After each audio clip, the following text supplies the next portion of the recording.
Yeah, it is the Ron and Fez show, and we do accept you. Marky Ramone doing the show later today. The only living member of the Ramones who went into the Rock and Roll Hall of Fame. That's amazing. That's heartbreaking. Did I ever tell you what my sister-in-law, I think it was, I can't remember if it was Dee Dee who died first and then Joey, or Joey who died first and Dee Dee, but they were pretty close together. And my sister-in-law said, and without any joking at all, their poor mother. And I'm just like, really? You don't? But it was the funniest, like, sometime like when you're sad, and that's like the funniest thing that you could hear. But I remember when we moved to New York City in the year 2000, I was walking down the street with my family. And, it's on St. Mark's, which, is still probably, it still feels the most like that. Definitely. And Joey Ramone is just strolling in the opposite direction, and it just felt like as New York as you could possibly get. Yeah. That's really cool. It was, it's one of those things, and just to know that, the Ramones aren't in New York, it's just crazy to me. 866 Ron Zero Fez, 866 Ron Zero Fez. That's our number. You can write to us, of course, at Ron and Fez SXM on the Twitter feed. On the Instagram, we're Gabba Gabba Hey, and then Snapchat, we're just like, hey. That's all we get, just a hey. But speaking of pinheads, Chris Stanley, it's time for you to give your bets for this week. The excitement level is through the roof, and I have to tell you, I'm picking up a lot of cult mania out there. A lot of people believing in the Colts, thinking that this is finally their step out year. And I think the reason is they're the only really new team in that top four. I'm telling you right now, I'm caught up in cultomania. I'm a cultomaniac right now. I just hate their owner so fucking much. He's a terrible And to person. know that he and his shitty daughter and all those shitty people who leave in the middle of the night and get away with fucking whatever they want to. The kids are as bad as the father. And by the way, and the grandfather was even fucking worse. They're just an awful family. How can one bloodline have so much evil inside of it? And that it actually does. The evil should get diluted as they go from generation to generation. No, what makes you think that? They're probably just marrying more evil people. So it's not against the team that I ever hate the Colts, but that fucking family. I think I've never said this again about anyone. I think they're worse than Jerry Jones. Oh, God. I think Jerry Jones at least built his thing of his own. He built his evil. That was grassroots. Not just fucking inherited evil. All right, so we're ready to get your bets. And I fucked up last week, okay? Let's just wipe that clean. Why even say last week? Why not just say I'm a fuck up? Let's wipe it clean and then we move on. This is the reboot week. This is the week where things get right back on track. This is where I become a winner again. The problem with you and your bets and your big picks, the only ones that you did well in, you never told us about in advance. You told us after they happened, and there's plenty of people who don't believe you. Dude, it happened. I hit those fucking... When have I ever come in saying I fucking won anything? You never do. Seriously, so when it happened, I told you over vacation. Why would I lie about it on a phone call? Because, liars can't stop themselves. It's like, why did I breathe on vacation? No, I'm not a liar. Now, here are the picks, and I feel really great about these. I feel better about these than I did about the ones last week. Game 1, 3 o'clock, Sunday. Green Bay Packers at the Seattle Seahawks. Line is at -7 right now. Give me all day the Seattle Seahawks at -7. It seems like an easy bet, doesn't it? Only because he's hurt. Their defense is so much better than the Cowboys. They're going to get to Rodgers. And when he gets hit bad, it's going to be an exponential loss. He's just going to get worse and worse as the game goes on. That being said, also give me the over. It's a 46.5. I love the over, and I love the Seahawks at -7. People are pointing out you also fucked Monday. That's college football. That was. I don't know about the over, but it just seems like with Aaron Rodgers being hurt, this was almost not even a fair game. But I have to feel like I don't know. I don't know about your betting. This isn't the Aaron Rodgers we want to see. No, I agree with that, but now I feel like you're jinxing. Somehow you're going to empower his calf. No. That calf is busted up, okay? It makes me nervous to agree with you. Seahawks. What is wrong with me that I'm agreeing with you? Seahawks, -7. The over, 46.5. I feel great about it. They're going to get to Rodgers. He's going to put up points early? Yeah. But then it's going to get shut down. Sherman's going to be all over it. He's going to get at least one pick. All right, that's game 1 on Sunday. Game 2, 6:40 p.m. Indianapolis Colts at New England Patriots. The line right now is -6.5 for the Patriots. We saw what happened last week. Flacco threw all goddamn day on them. Revis Island's a joke. Revis Island had one fucking off day this entire season. Well, that wasn't the fucking day to have it. I mean, they still won. I know they still won, but with no help from their secondary. Andrew Luck's a better quarterback than Joe Flacco. I'm saying upset special, Indianapolis Colts. Take them +6.5. I'm saying they're winning outright, but definitely take that +6.5. Take the Colts. And the over-under? Oh, over's 53. You're good. Don't worry about it. You bet the over and you'd be happy. All right, so there you have it, folks. Seattle and the Colts, not Colts, the Colts and the over both games. Chris Stanley has spoken. He claims to us he was the Magic Man at one point. Oh, the Magic's come back. It just took a week off and a Monday. Trust me. It's going to the over in the Colts Patriots. That's easy money. That's just fuck going an ATM machine right there. Okay. Everybody's over. It's going to be a high-scoring weekend. Have you even check the weather or anything like that before you make these fucking over bets? I always check the weather. I doubt it. I mean, we're in two places where the weather can get nasty. The Seahawks are going to... I don't want to be up in that no more. Let me tell you this book that Marky Ramone wrote. And, of course, I don't... it's Punk Rock Blitzkrieg. It's available in stores. I read it the other day. The weirdest thing about the Ramones is how incredibly polite they were to everybody for being this punk thing that everybody I thought was spitting and kicking and not showing up for gigs. You're still supposed to be maniacs. You're supposed to just fucking go nuts. And then the guys who started it. I mean, somebody's already made a Save Hicks campaign poster. Here's Jonas in Boston. Yeah, Peppa, it's going to be a driving fucking rainstorm up here, and you're laying 53. Out of your mind again. We got another losing weekend on tap.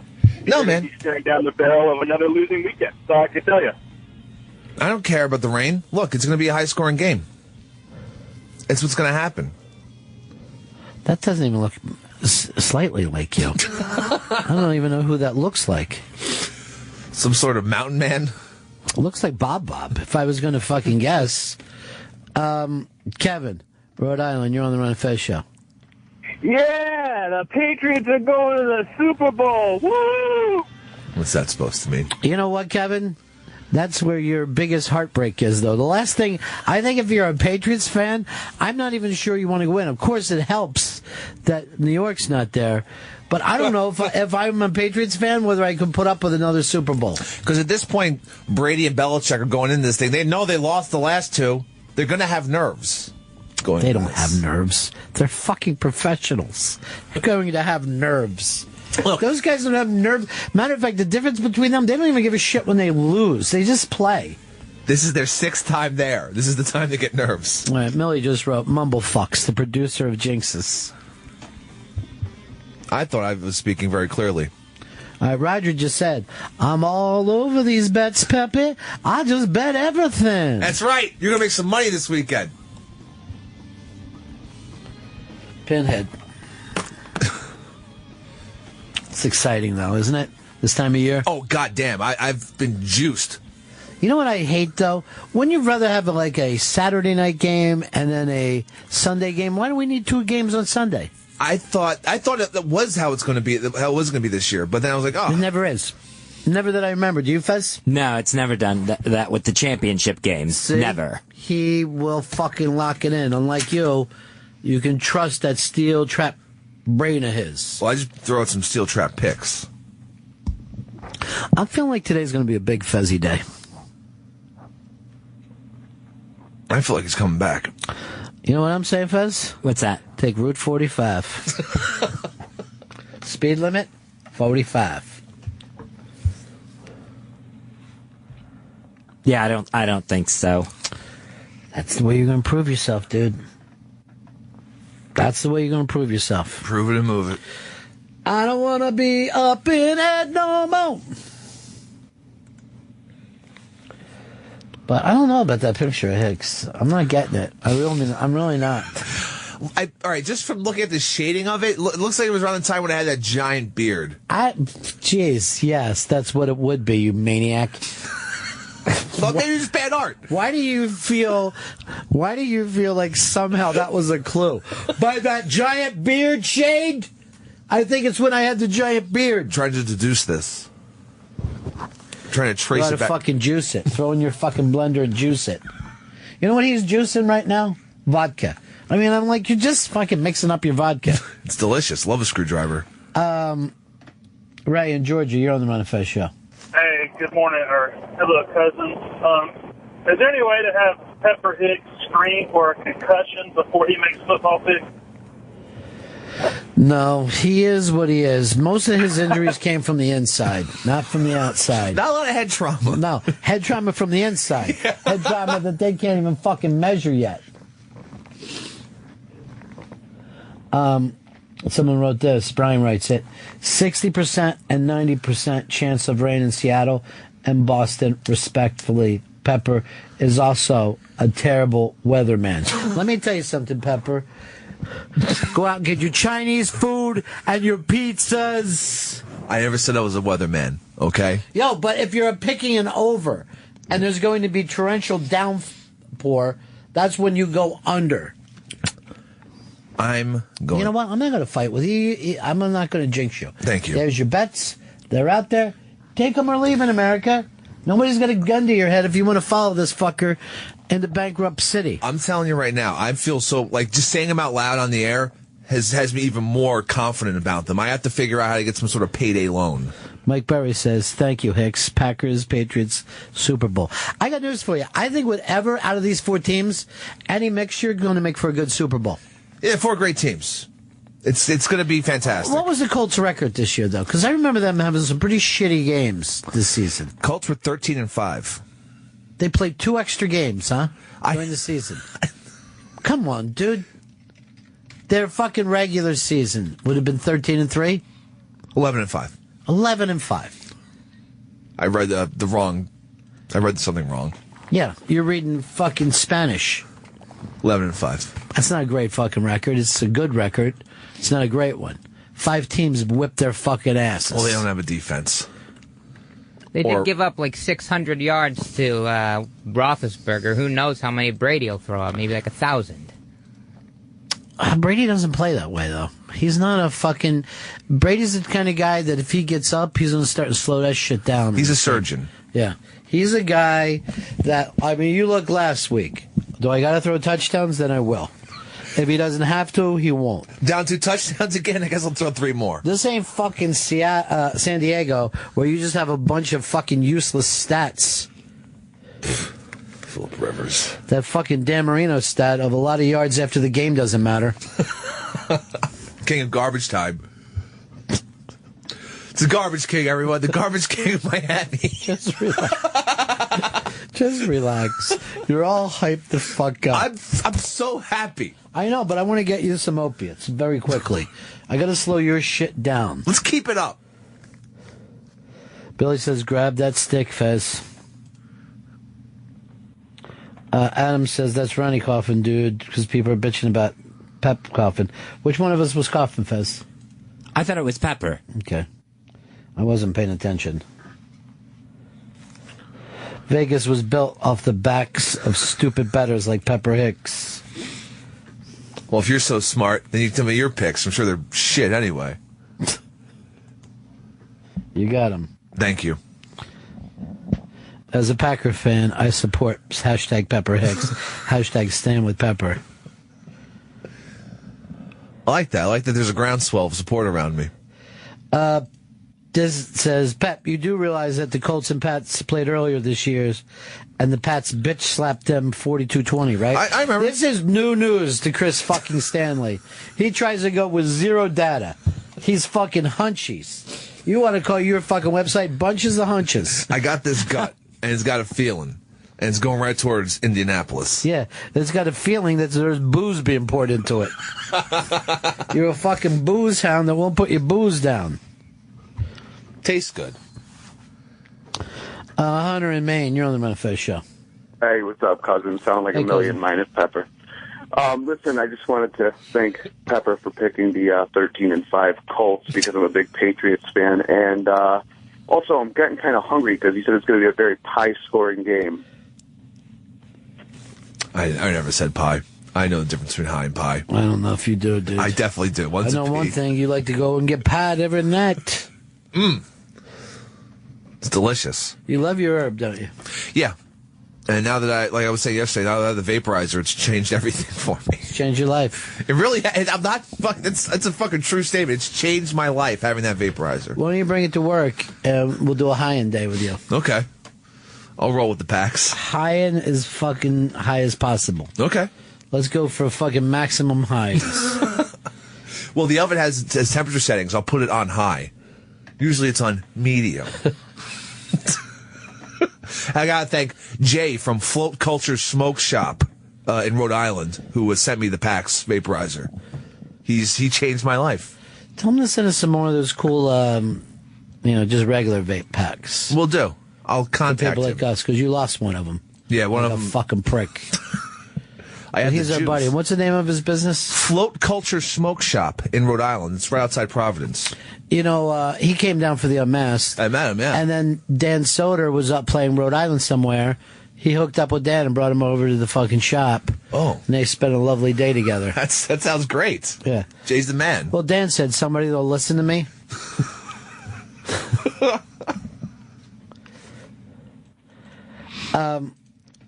Here's our buddy Cooch in Arizona. How you doing, boys? Hey. Man, when I walked down there to collect that Ohio State money, they picked me up on their shoulders and carried me through the streets. I think I'm going to run for the mayor of Los Algodones, Mexico, thanks to Pepper Hicks. You know what? You follow my picks, dude, and you will be that. You'll buy that town. You know what they're going to be saying? What's that? I'm sorry, sir. There's no team called the Colts. Are you sure you're not talking about an 80s band? Colt. No, I'm not on here. Colts. Yeah, like Manson. No, like the Indianapolis Colts. Horses. Oh, you keep talking incorrectly then. No, I'm definitely saying You're it right. a fucking pie-eyed gringo. I gotta say, hey, to my man, HRJ. Hello, boys. Hello, Hey. cousins. Hello. Hard Rock Johnny, Prince of the fucking famous pants. I had a lot of famous pants here last night, actually. It was pretty good. Who'd you have? We did the opening night party last night for Tony Danza's new show, Honeymoon in Vegas. And the cool part was there was one table that was literally every living member of the cast of Taxi was sitting at it. It was like, I just stood there and I was like, wow, this is really fucking cool. Now, you know the amazing thing is that they're still supportive of each other of like 30 years after the fact. It was the most amazing part is Danza, they comes in obviously after the show and does media and comes down to the table at 3 hours after the party starts. It's like 12 o'clock at night and they had it planned that when they did it, they put on the song from Taxi and they all the entire cast got up and just came over to him and just started hugging him and like it was, you could see that they were truly just so happy for him. And it's exactly like you said. They just support each other. It's absolutely. It was. I've never amazing. had friends like that. I'm your friend like that. I support you. You never play the Taxi theme when I come in, which would be If great. you want a theme, you tell me your theme song. I'll play it. That's the Taxi theme. That's my All right. fucking theme. No problem. I got that. It was amazing. And then I talked to Bobby Moynihan, who talked about Ron and Fez for a little bit with him. Oh, that's very nice. Yeah, because I guess his fiance is in the show. I had no idea that. Yep, his fiance is in the show. and it was pretty cool talking to him about Ron and Fez. He truly is a really big fan of the show. Well, he's actually one of the good guys too. I mean, he's just a fucking great guy. Yeah, he was but pretty really, cool. really funny. And you know what? That's a guy that I support. I've always been like on Bobby's side, no matter what he's doing.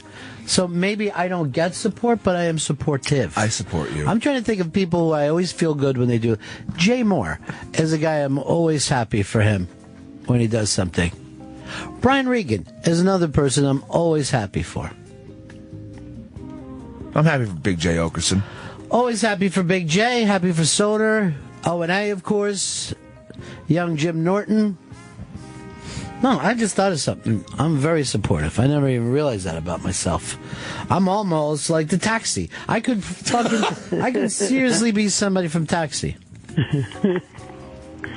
And Fez, I'm always supportive of you when you do stuff. I'm always like, go for the 45, brother. Always very supportive. You want to take the 45? No. Take the stick, Fezzy. Come on. You take 45 and you show these bastards. And then you pull out a 45 and just start waving it around. Okay. We're not in Mexico anymore. Ay. Hey, there's no team here called the Colts, sir. Oh, you just puked all over. Please clean that up and take this bet. So I thought hard about my picks for this week, and then I listened to the beginning of the show, and I've decided to go Green Bay under, Pats under. Done. Kiss my End ass, of Johnny. story. It actually does feel like a pretty good fucking bet now. No, it doesn't. I mean, you can picture it happening. I And can't. Green Bay and the Pats would be a great fucking Super Bowl. That would be pretty That'd be- awesome, but it's not going to happen. And then, you'll have the Willis Reed moment if it's Green Bay and the Pats. Oh, because man. at some point, Rodgers is going to get hurt, get carted out, and then he's going to come limping back in and lead them to another Super Bowl. You could be the Vince McMahon of this. I'm kind of hoping either the Pats or Seattle wins so we can finally start and have a team of the decade. We're getting fucking bad shape for having a team of the decade. It's our last great hope is the Seattle Seahawks. Kind of, but hasn't the Pats won this decade too, right? No. They haven't won played- this one. Then we No, need the fucking Seahawks to win this to get a team of the decade. See? If the Seahawks don't win, and then next year the Giants win, the Giants get in contention for the team of the decade because they would have two in this decade. I'm glad you're finally back to the Giants. It's been so fucking long. I can't help it. It hasn't been that long. It's been 3 years. It just feels like an eternity because they haven't made the playoffs since they won. I know. Fuckers. Yeah. Bringing back their old defensive coordinator who won them a Super Bowl with the vaunted pass rush that just killed Tom Brady. It really did kill Tom Brady. Poor Tom Brady. And he was hurt that day before he even came in, remember? He had a bad fucking wheel, and then he had to put up with all that shit. And he's like, look, I'm fucking tired. Oh, Stop hitting boo-hoo. me. You guys are hitting me too much. Cut it I out. just don't want to get hit. Give me some time, and I'll fucking be able to do this. Remember, like, when you were a kid and you were playing baseball with your friends and you'd yell, slow it down? Or you would fucking point to the exact spot that you were like, right fucking here. Pitch it right here. He's just yelling at his lineman, give me another little bit, and then someone please tackle that retard that the Giants have at I quarterback. don't like the R word being used. I know, that but way. it's true. Eli is special. Yeah, special is fine. I'm fine with that word. All right. Someone tackle that special guy. Maybe if we start just saying retreads, everybody will feel better about I'll it. jump in on that. Okay. I saw some retreads on a bus the other I day. would say I don't like it that way. okay. It's just like you use it in the wrong context all the time. Man, that retread, he's got retread strength. He's so strong. All right, brother man. All right, boys. Green Bay under, Pats under. Here we go. All right. I can't wait to see you lose. Chris, when you watch these games, do you make nice fucking football foods for yourself? Or do you just sit there on a fucking couch with just holes burnt all over the place from when you went to sleep? More often the latter. So you never have like any fun fucking food, snacks when your friends come for over? the Super Bowl, Yeah. that's that. But for the championship games, it's mostly just, hey, how much beer can we buy right now? I guess we get a pizza. But Well, you do watch with people. Yeah, I watch people. Yeah, Fez, you don't watch at all. I don't watch one bit. All because And Michael, never with people anyway when I did watch. all because Michael Sam's gay? Because Michael Sam is not rightfully on an NFL team. Looks like he never will be now. No one picked him up. He'll just be some sort of commentator. On what, a gay league? Yeah. No, what was that gay channel that just fucking has logo? The transvestites fucking in that contest. They don't do anything but that. It's Drag Race. Yeah, there's not going to be any Logo Sports because they can't even get logo right. What do you mean?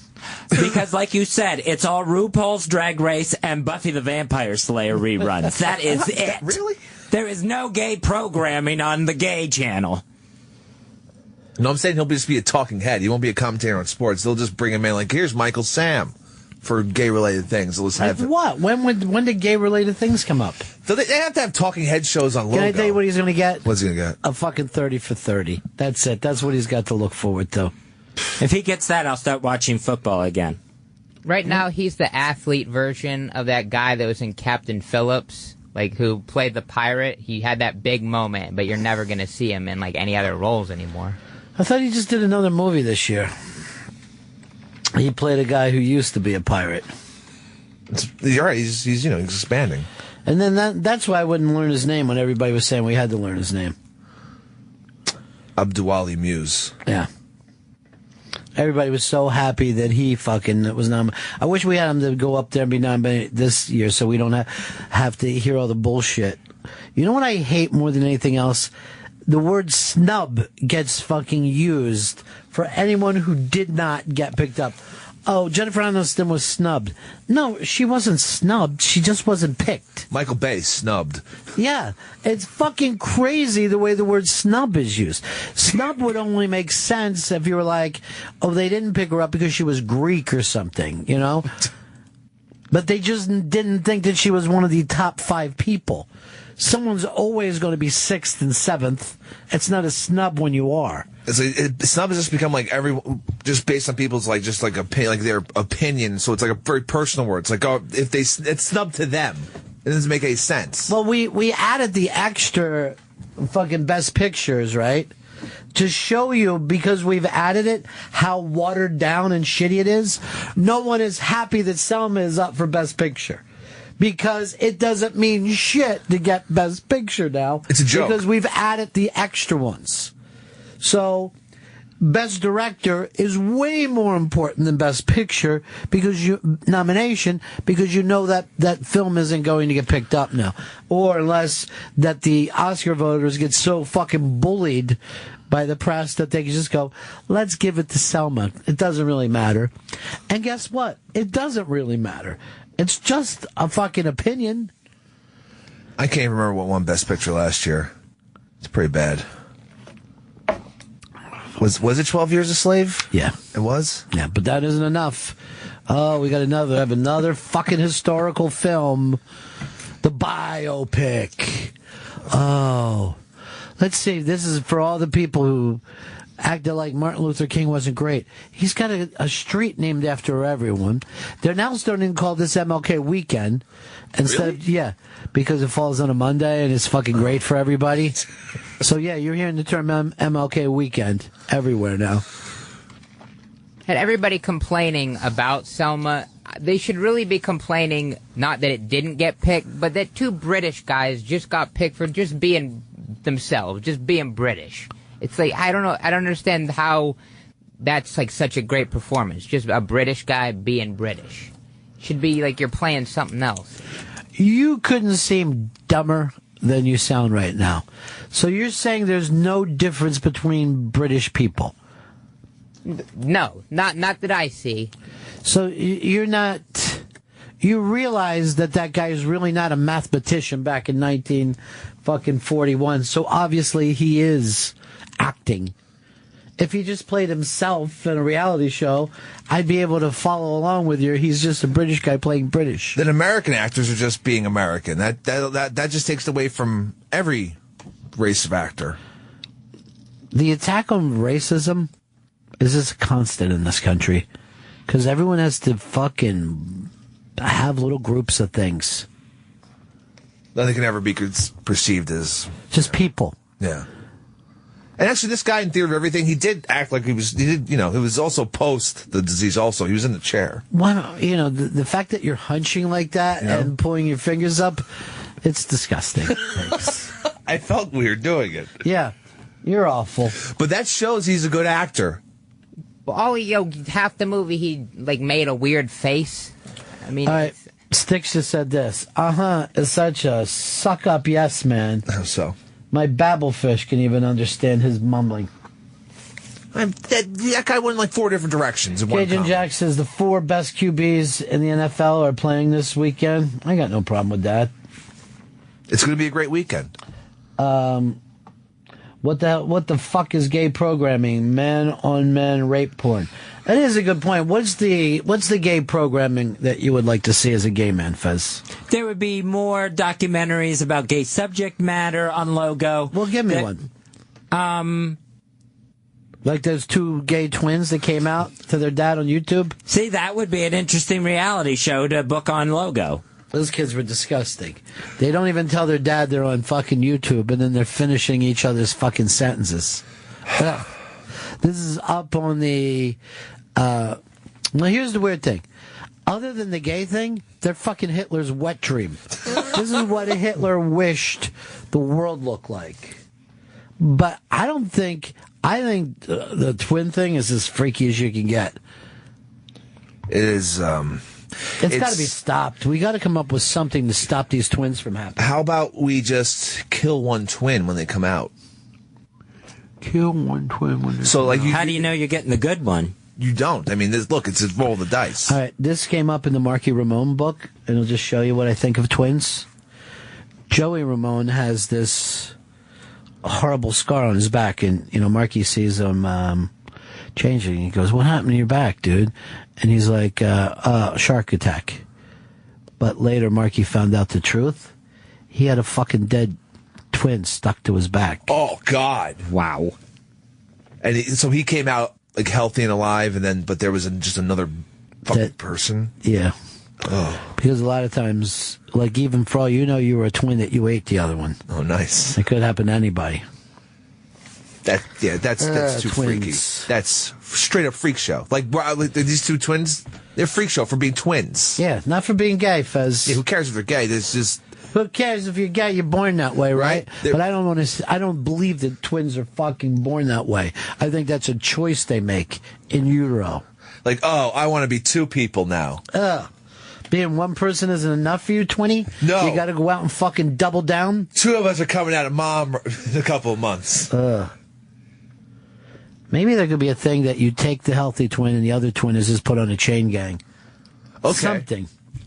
So is that what you'd like to see, Fez? A documentary about fucking splitting up twins? Human trafficking. No, that wasn't the plan. Is it Logo or Lago? Logo. Okay.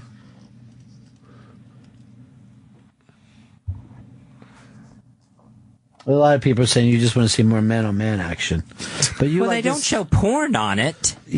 So you would like to see documentaries about gays? Yeah, or if you're going to put reruns on there like Buffy, why not put Will and Grace on there? Something that's at least gay.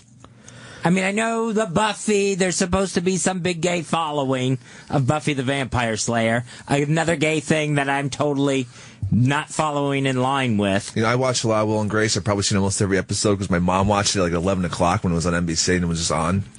And the Jack guy almost seemed like a Step and Fetch It type. I know he's gay in real life, but it was just overly stereotyped, gay stuff on that show. So are the gays on Modern Family, and it's fucking hysterical.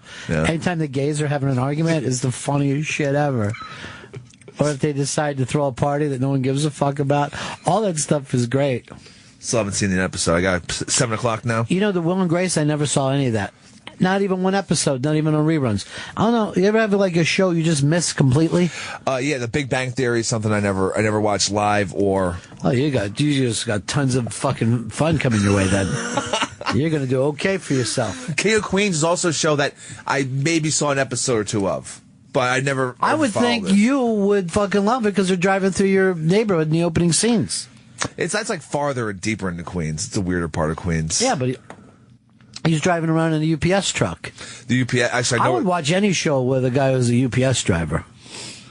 For some reason, I used to love as a kid. I used to love when the UPS drivers would come around. I thought they were cool. I'll tell you why. What? There's no fucking doors there. Anybody who didn't have doors when you were a kid was your favorite. Like, I would see a fucking mailman. I'm like, you're just driving around and hanging out the window and throwing shit out? That's fucking great. I also like the uniform, and that they had the uniform with shorts in the summer. Well, I mean, if you really think about it, it's UPS and the NBA are the only uniforms that just have shorts. Although UPS never had those really short, embarrassing NBA shorts. No, they kept their guys tasteful. Steve, you're on the Run of Fez show. Yeah, I wanted to ask if Fez was asexual until further notice. That's what we decided yesterday, Fez. Yeah, because I haven't had sex. I was going to say virgin would be the proper term, but that doesn't sound all that great either. What would you like to come out as right now? Asexual? No, as a gay man. I thought we just had that conversation. You're asexual. And you just agreed with him. Bruh. And then when I asked you to make the statement so we would have it, you said, no, you're gay. Well, I don't feel like an asexual either. Poor Fezzy. You don't fit in. On Logo tonight, or Lago rather, Yeah. there's 4 hours of Golden Girls. It's their Friday block. You gays love Golden Girls? Gays love the Golden Girls. Do you love them? I always liked the Golden Girls. I always did. You feel like one of them? No, you're a perfect gay, Fez. You like the Golden Girls. And then, like right now, airing right now on there, it's a 4 hour block of Who's the Boss. What, is that a gay show? Yeah, very gay. I never knew. That little kid's gay. Be a gay child. Okay. I think that they just got some kind of fucking tax break calling themselves gay, because it just sounds like the Me Network. Yeah, because right, and then like in the early It's evening, TV land. there's But 3 say hours. it with and hit the really high voice like that. It's TV land. TV land. There's a 3 hour block of Roseanne after Who's the Boss. Yeah. fucking Very fucking gay show. This is just a rerun show. And Fez isn't getting the gay documentaries that he so craves. What would be a gay documentary topic that you would love?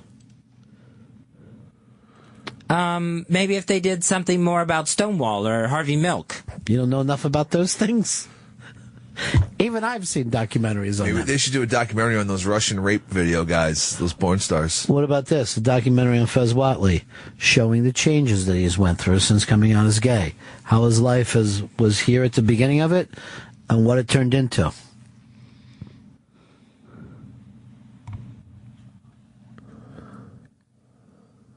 I don't think there's any changes there.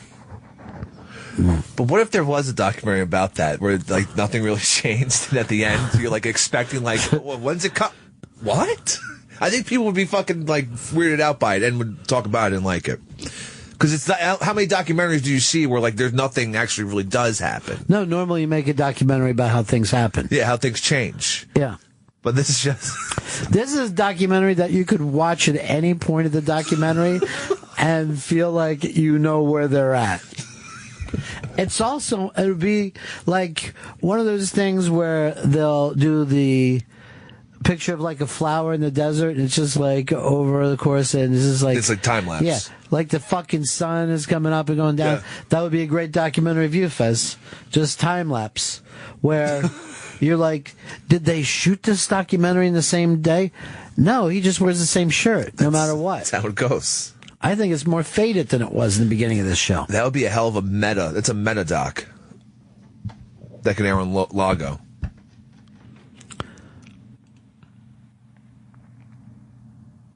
They don't even have any hosts on that show or anything, Fez?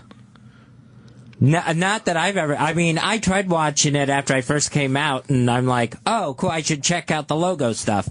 No, there's nothing there. The only host they have is RuPaul hosting his own reality competition show. I know a lot of people who watch that show, though.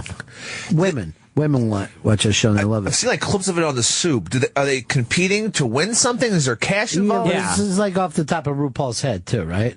It's like whoever runs down there and gets me a piece of pie is the winner for tonight. It's crazy. Yeah. Well, what are you going? It's fucking Logo. Yeah. Joe, you're on the Run of Fez show.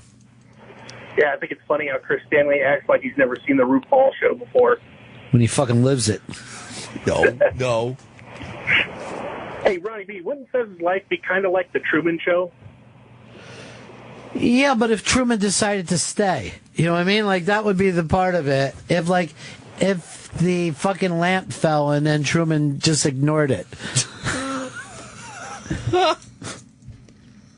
Good night, good evening, good morning. That's a great fucking movie. Is it? I really like it.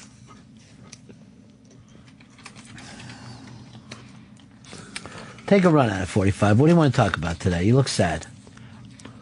What's got you sad? Oh, just me. Why? You're having a big day. You're on your way into a big MLK weekend. I saw in the iBang where the boy who was the subject of the book, the boy who came back from heaven. No, I didn't. I never read this book. Is it a good one? I've never read it, but I know there are Christian people that love this book, that adore this book. Well, is that the one that they made a movie out of last year? Uh-huh. Yes. I didn't think it was, but all right. I thought they made a movie out of this. I think a different book. Yeah, I believe that was a different. Yeah. Oh, sorry. I thought it was this one, but I know I have Christian friends who have told me about this book. I don't know. And then it turns out that the kid now released a statement now that he's grown up. I never did die. I never did go to heaven. The whole thing was fake. So Isn't the kid paralyzed? Yeah. It happened when he was in a car accident with his father, and he was in a coma for, I think, months. And then he came out of it and had this story to tell, according to the book, of being shown around heaven. I think he met Jesus, met angels. Mm-hmm. And then they put it all into this giant best-selling book, and now he's saying the whole thing was a lie. I know his dad would, go on television and Today Show and tell the story and well up talking about it. I know if I was still a believer, something like this would totally shake my faith. Because I think with faith, you also have to go on other people's stories. Well, yeah, I think you're confusing faith and proof. I think that if you have proof, then you don't need faith. That's why we don't sit around having faith in things that we've already scientifically proved. There's not a lot of people who have faith in inertia. You know what I mean? Faith means it can't be proven. Right. So when you're dealing with faith, you would go and look for things that back up your belief. No, but the faith thing for you would be internal. That's where faith comes from. Well, talking about the proof thing, if this kid said he experienced all of this, I would then, in my head, think, all right, now we're starting to get some proof. And I would feel good about that. I mean, if I was a Christian, I'd be devastated by this kid's statement. Well, you lost your Christianity how? You lost your faith how? After my father died and during the Pendulette unmasked. All right. So the fact that your dad died meant everything that you believed in up to that point wasn't true. Yeah, it's I had always believed in an afterlife in heaven. I mean, a really literal sense of heaven, of it being almost like a physical place. And then I thought my dad was sending me signs from heaven. I don't remember it that way. I remember you rebooted your faith after your dad died. That you had said that you were an atheist before your father passed away. You said that you were an atheist when you felt shame about being gay.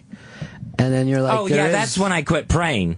But you also gave up your faith then. And put yourself out there as an atheist. Then when your dad died, you never said, I've regained my faith, but you felt connected to your dad or you wanted to believe or whatever. Mm-hmm. And then Pendulette said there is no God, and you turned the light switch again. Yeah, I just felt almost silly for thinking my dad was still around. I just think the thing of faith is something that can't be proved. That's the whole point of the word faith. That you have a belief in something that proof wouldn't even matter to you. Well, when I had faith, I know that if there was like a documentary thing that came up where or like one of those History Channel things where they had said, oh, we found Jesus' tomb or something like that, or there always used to be those things where we think we found the remnants of Noah's Ark. Those things would always get my faith excited because it was like, this is something that will. But that's what I'm trying to say. You were looking for proof instead of faith. You were looking for an external proof instead of an internal faith. It's two different things. That's why people you sit around having faith in dinosaurs, because we have proof. But you would need faith in Bigfoot or leprechauns. You know what I'm saying? Yeah.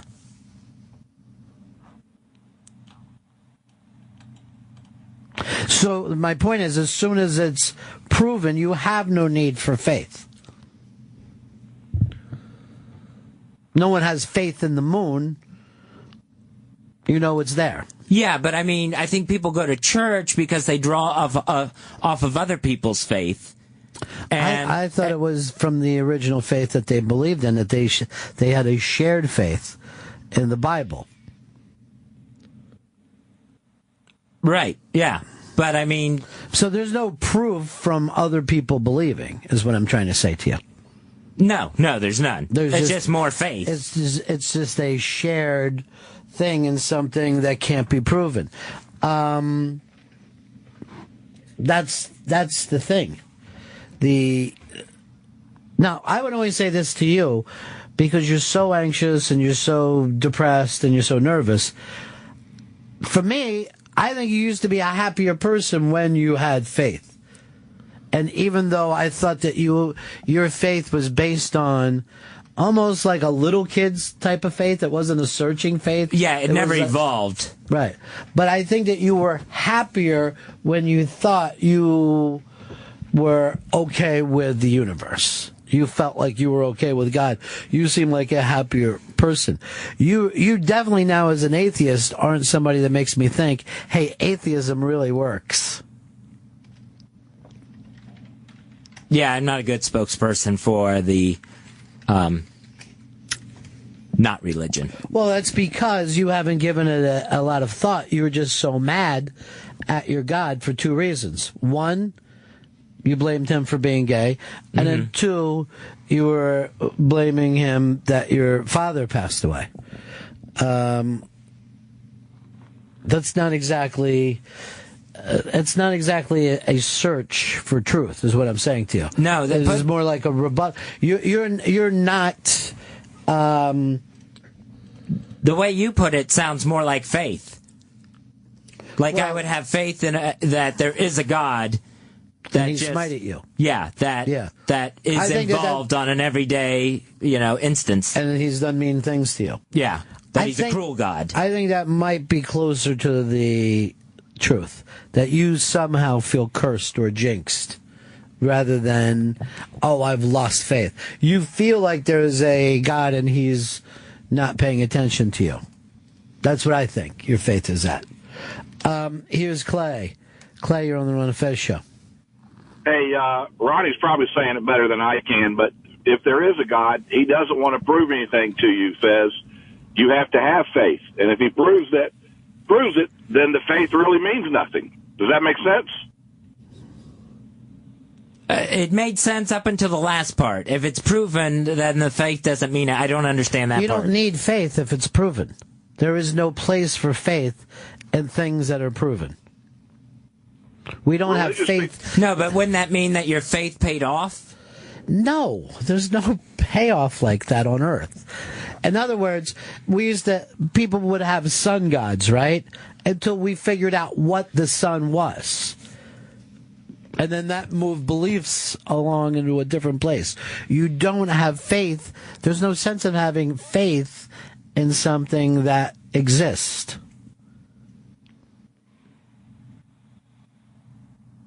So if God was proven, I don't know. This sounds crazy. If God was proven, he wouldn't be God anymore. No, if God was proven, it would be a proven fact. It would not be a matter of faith. You can only have faith if you have belief in something that can't be proven. That's what we're saying to you. But wouldn't, like, a scientist have, like, faith in something that he believes exists, although he hasn't proven it yet?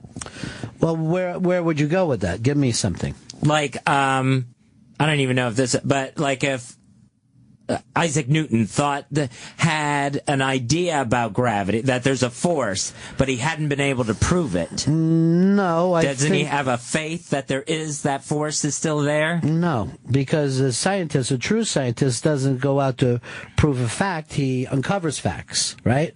So as he does the work, then the thing pops up, but he would not believe in something until it's been proven. It wouldn't be faith, it'd be and a then theory. Test it. And even beyond theory. He was like, I have an idea that this could be it. So then you would go out and do it. But the whole thing is Isaac Newton just didn't sit around and believe like a faithful person believes, you know? Okay, I understand what you're saying.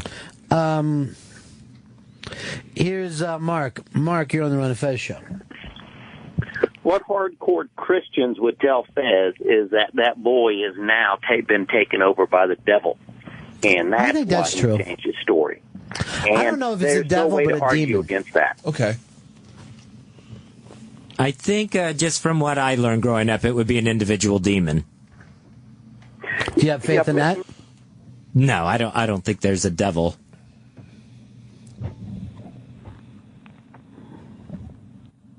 That's just that, they always said the devil is here on earth and that this is his domain.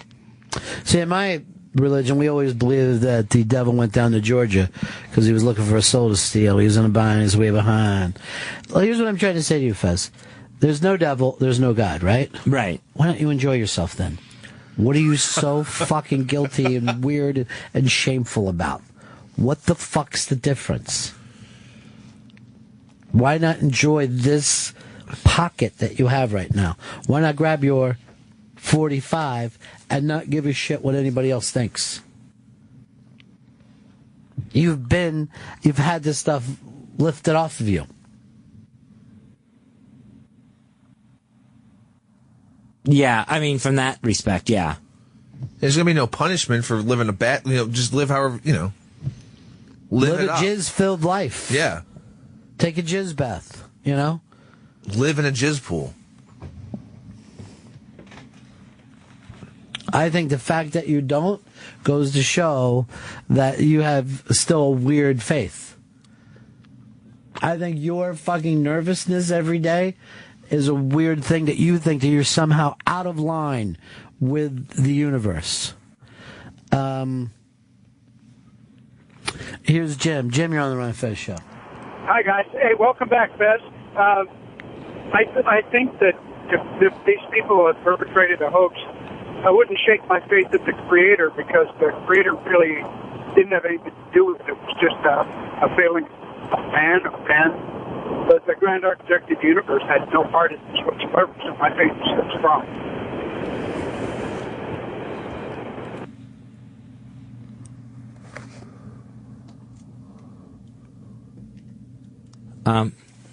What happens in those places of silence like that? It's just think of something to say. Is that where the demon lives? Does the demon live in the pauses?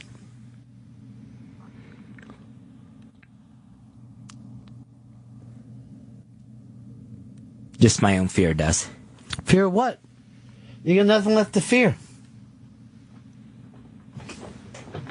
You got nothing to fear. There's no heavenly ward, no hellish punishment. You're on your own. Enjoy. That's what I tell myself.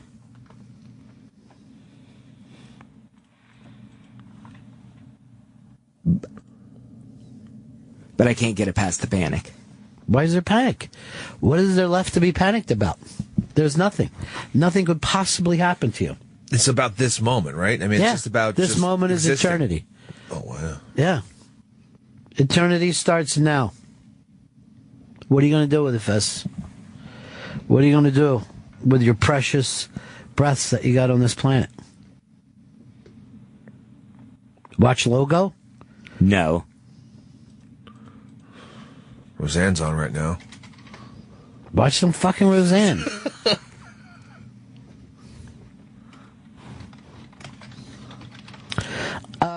Kevin, you're on the Ron and Fez show. Hey, guys. Yeah. There's one popular theory called deism, with a D, D-E-I-S-M, and it goes where God created everything, and then he just kicked back, put his feet up, and said, fuck it.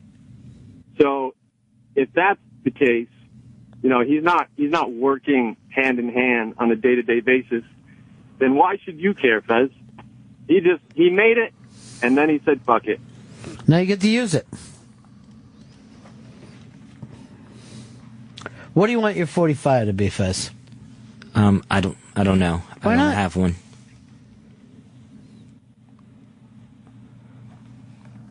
You have faith that there is no God, right? Yeah. You don't have proof that there isn't. You're No. just going, that's another faith for you. Yeah, it's a belief. Your faith is, I do not accept a higher power. Because, why? I don't feel it the way I used to. I just don't feel a presence there. Because what made the presence disappear? I You guess the decided- anxiety and the depression. You deciding that you were gay. That was you biting the apple. That was you saying to your faith, I am not listening to you, right? Mm-hmm. Except for this, and this is what me and Peppy Bad Bets are trying to tell you. Good bets. It's like you're Adam and Eve, right? And the fucking apple, I'm going to guess, is cock. Hard cock, right? Oh, Sure. hard. Now, you went over and you said, there's the hard cock tree. I'd rather have that than be obedient to my God. Am I right about that? Yes. This is when and yet, you don't bite into the juicy fruit. You just stand near it and do nothing. I'm still next to the apple. I haven't bit it yet. That's what we're saying. You haven't gone in any direction. That's why the documentary would not move forward. Because you're not going in any direction. You're not going back to your childhood faith. You're not finding another faith. And then you're not even living out there like a happy pagan, enjoying whatever you can get. You could be a hedonist, but you're not. No. Your thing would, if you really believed that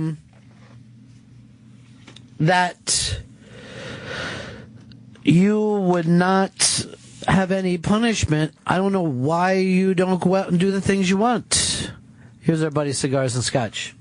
Hey, I have a question for Fez, because it's one that would bother me. Now, admittedly, I'm an atheist, but I'm one that would love to believe, and I'd give anything to talk to my father again. If I had that and someone took it away, I'd be furious at them. Like, do you have any resentment towards Penn for taking that away from you? No, I never felt any resentment about that. I mean, when he was saying the things he said during the Unmasked, I never thought, that's too far or... What turned the switch for you? I know it was when, I can't think of the exact quote, but it was when people were saying to him something along the lines of, your mother had died, and don't you wish you had the faith to believe she still exists somewhere? I think that it was along those lines. So in other words... And he was saying that a faith in God isn't going to make me miss my mother any less or more.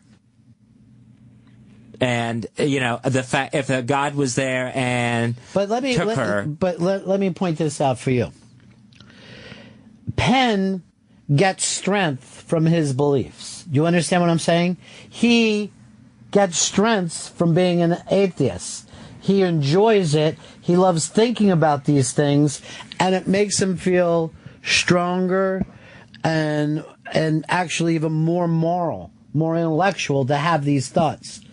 you heard something that he said, but did not follow him into the path of atheism, because there's plenty of things that you could read about that.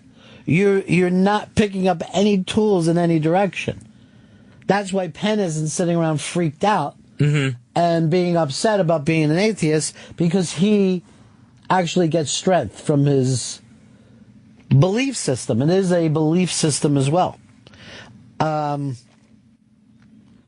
Jay, you're on the Run of Fez show.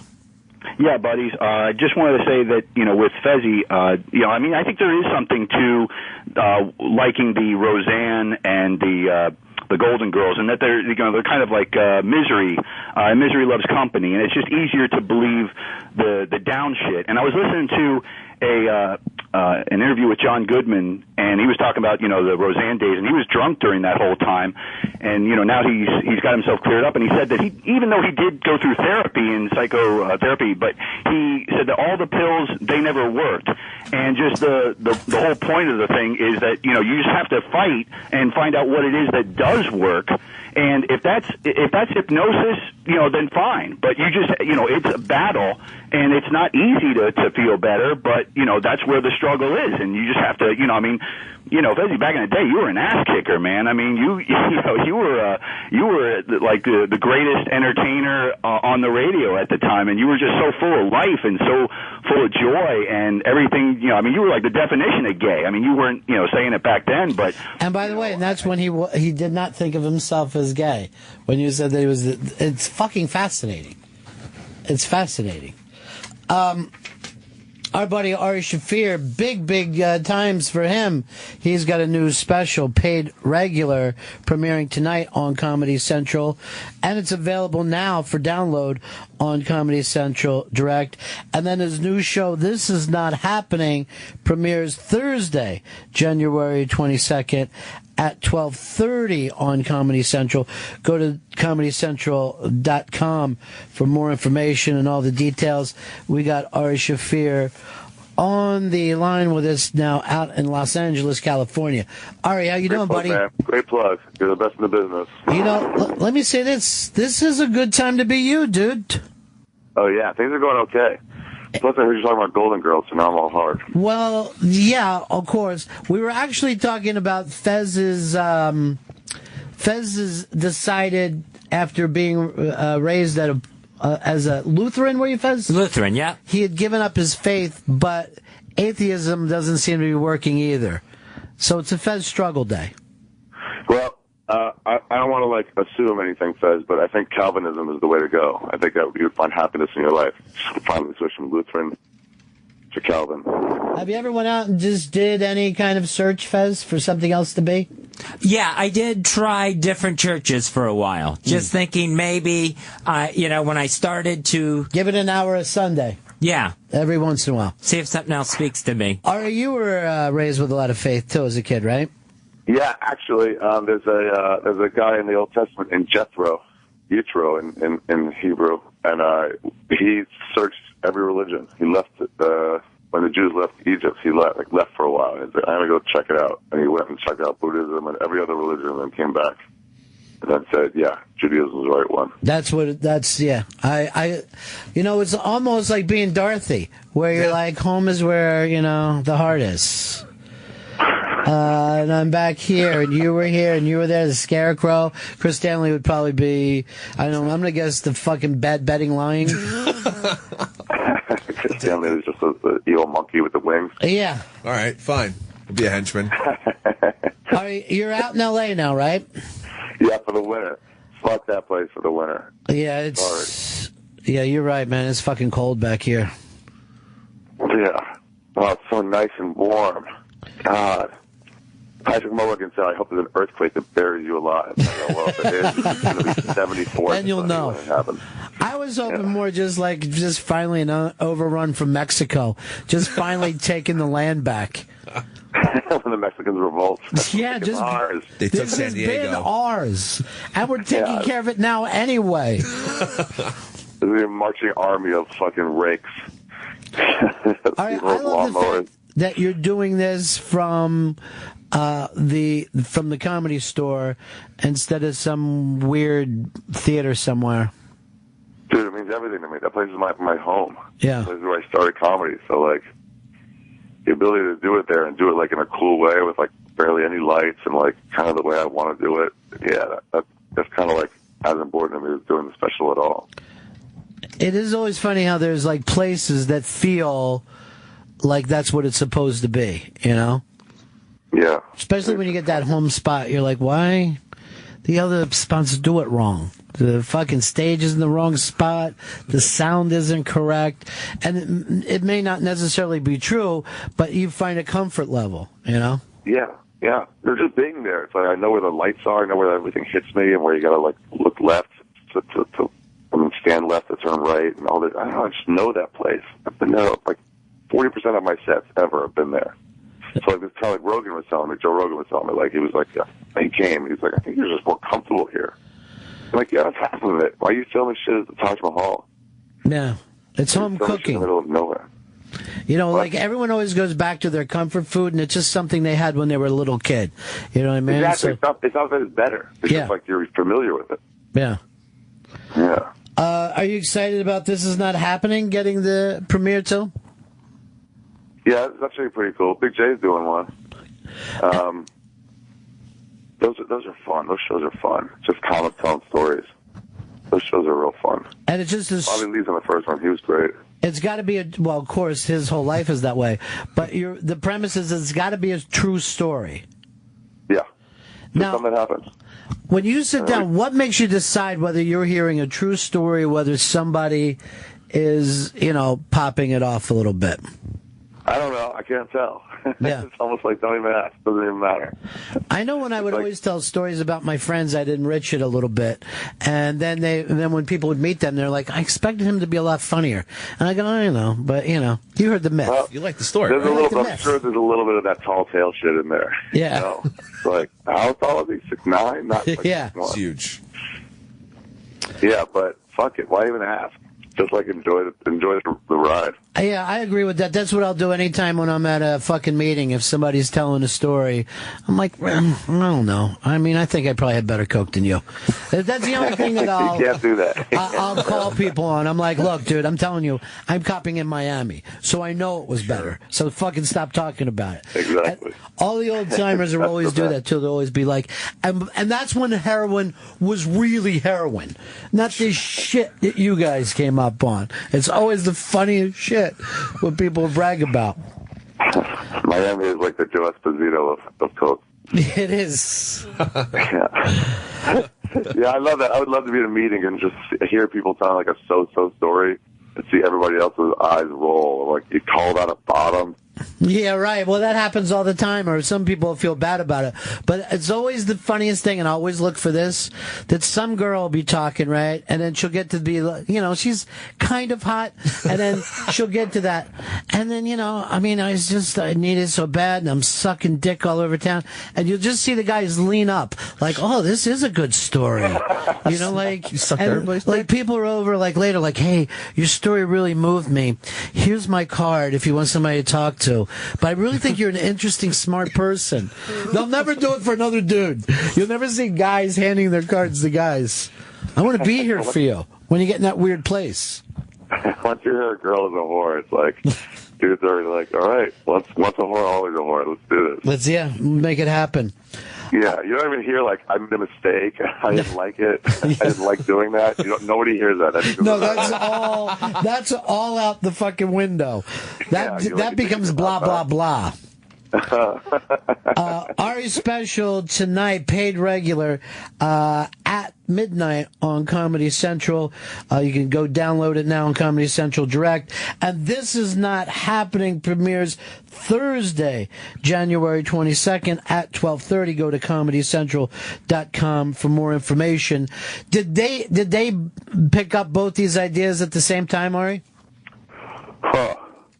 No, they picked up the Storyteller Show first. Yeah. They came to that like a few times in Montreal. Actually, saw Jay and a few other people there. Yeah, they picked that up first, and we were having meetings about it, and they were like, hey, we want to do a special with you. And I was like, fuck yeah. I care about the special more. Do you really? The show is like 8 episodes, but it's like, I don't know, it's other people. It's Fuck them.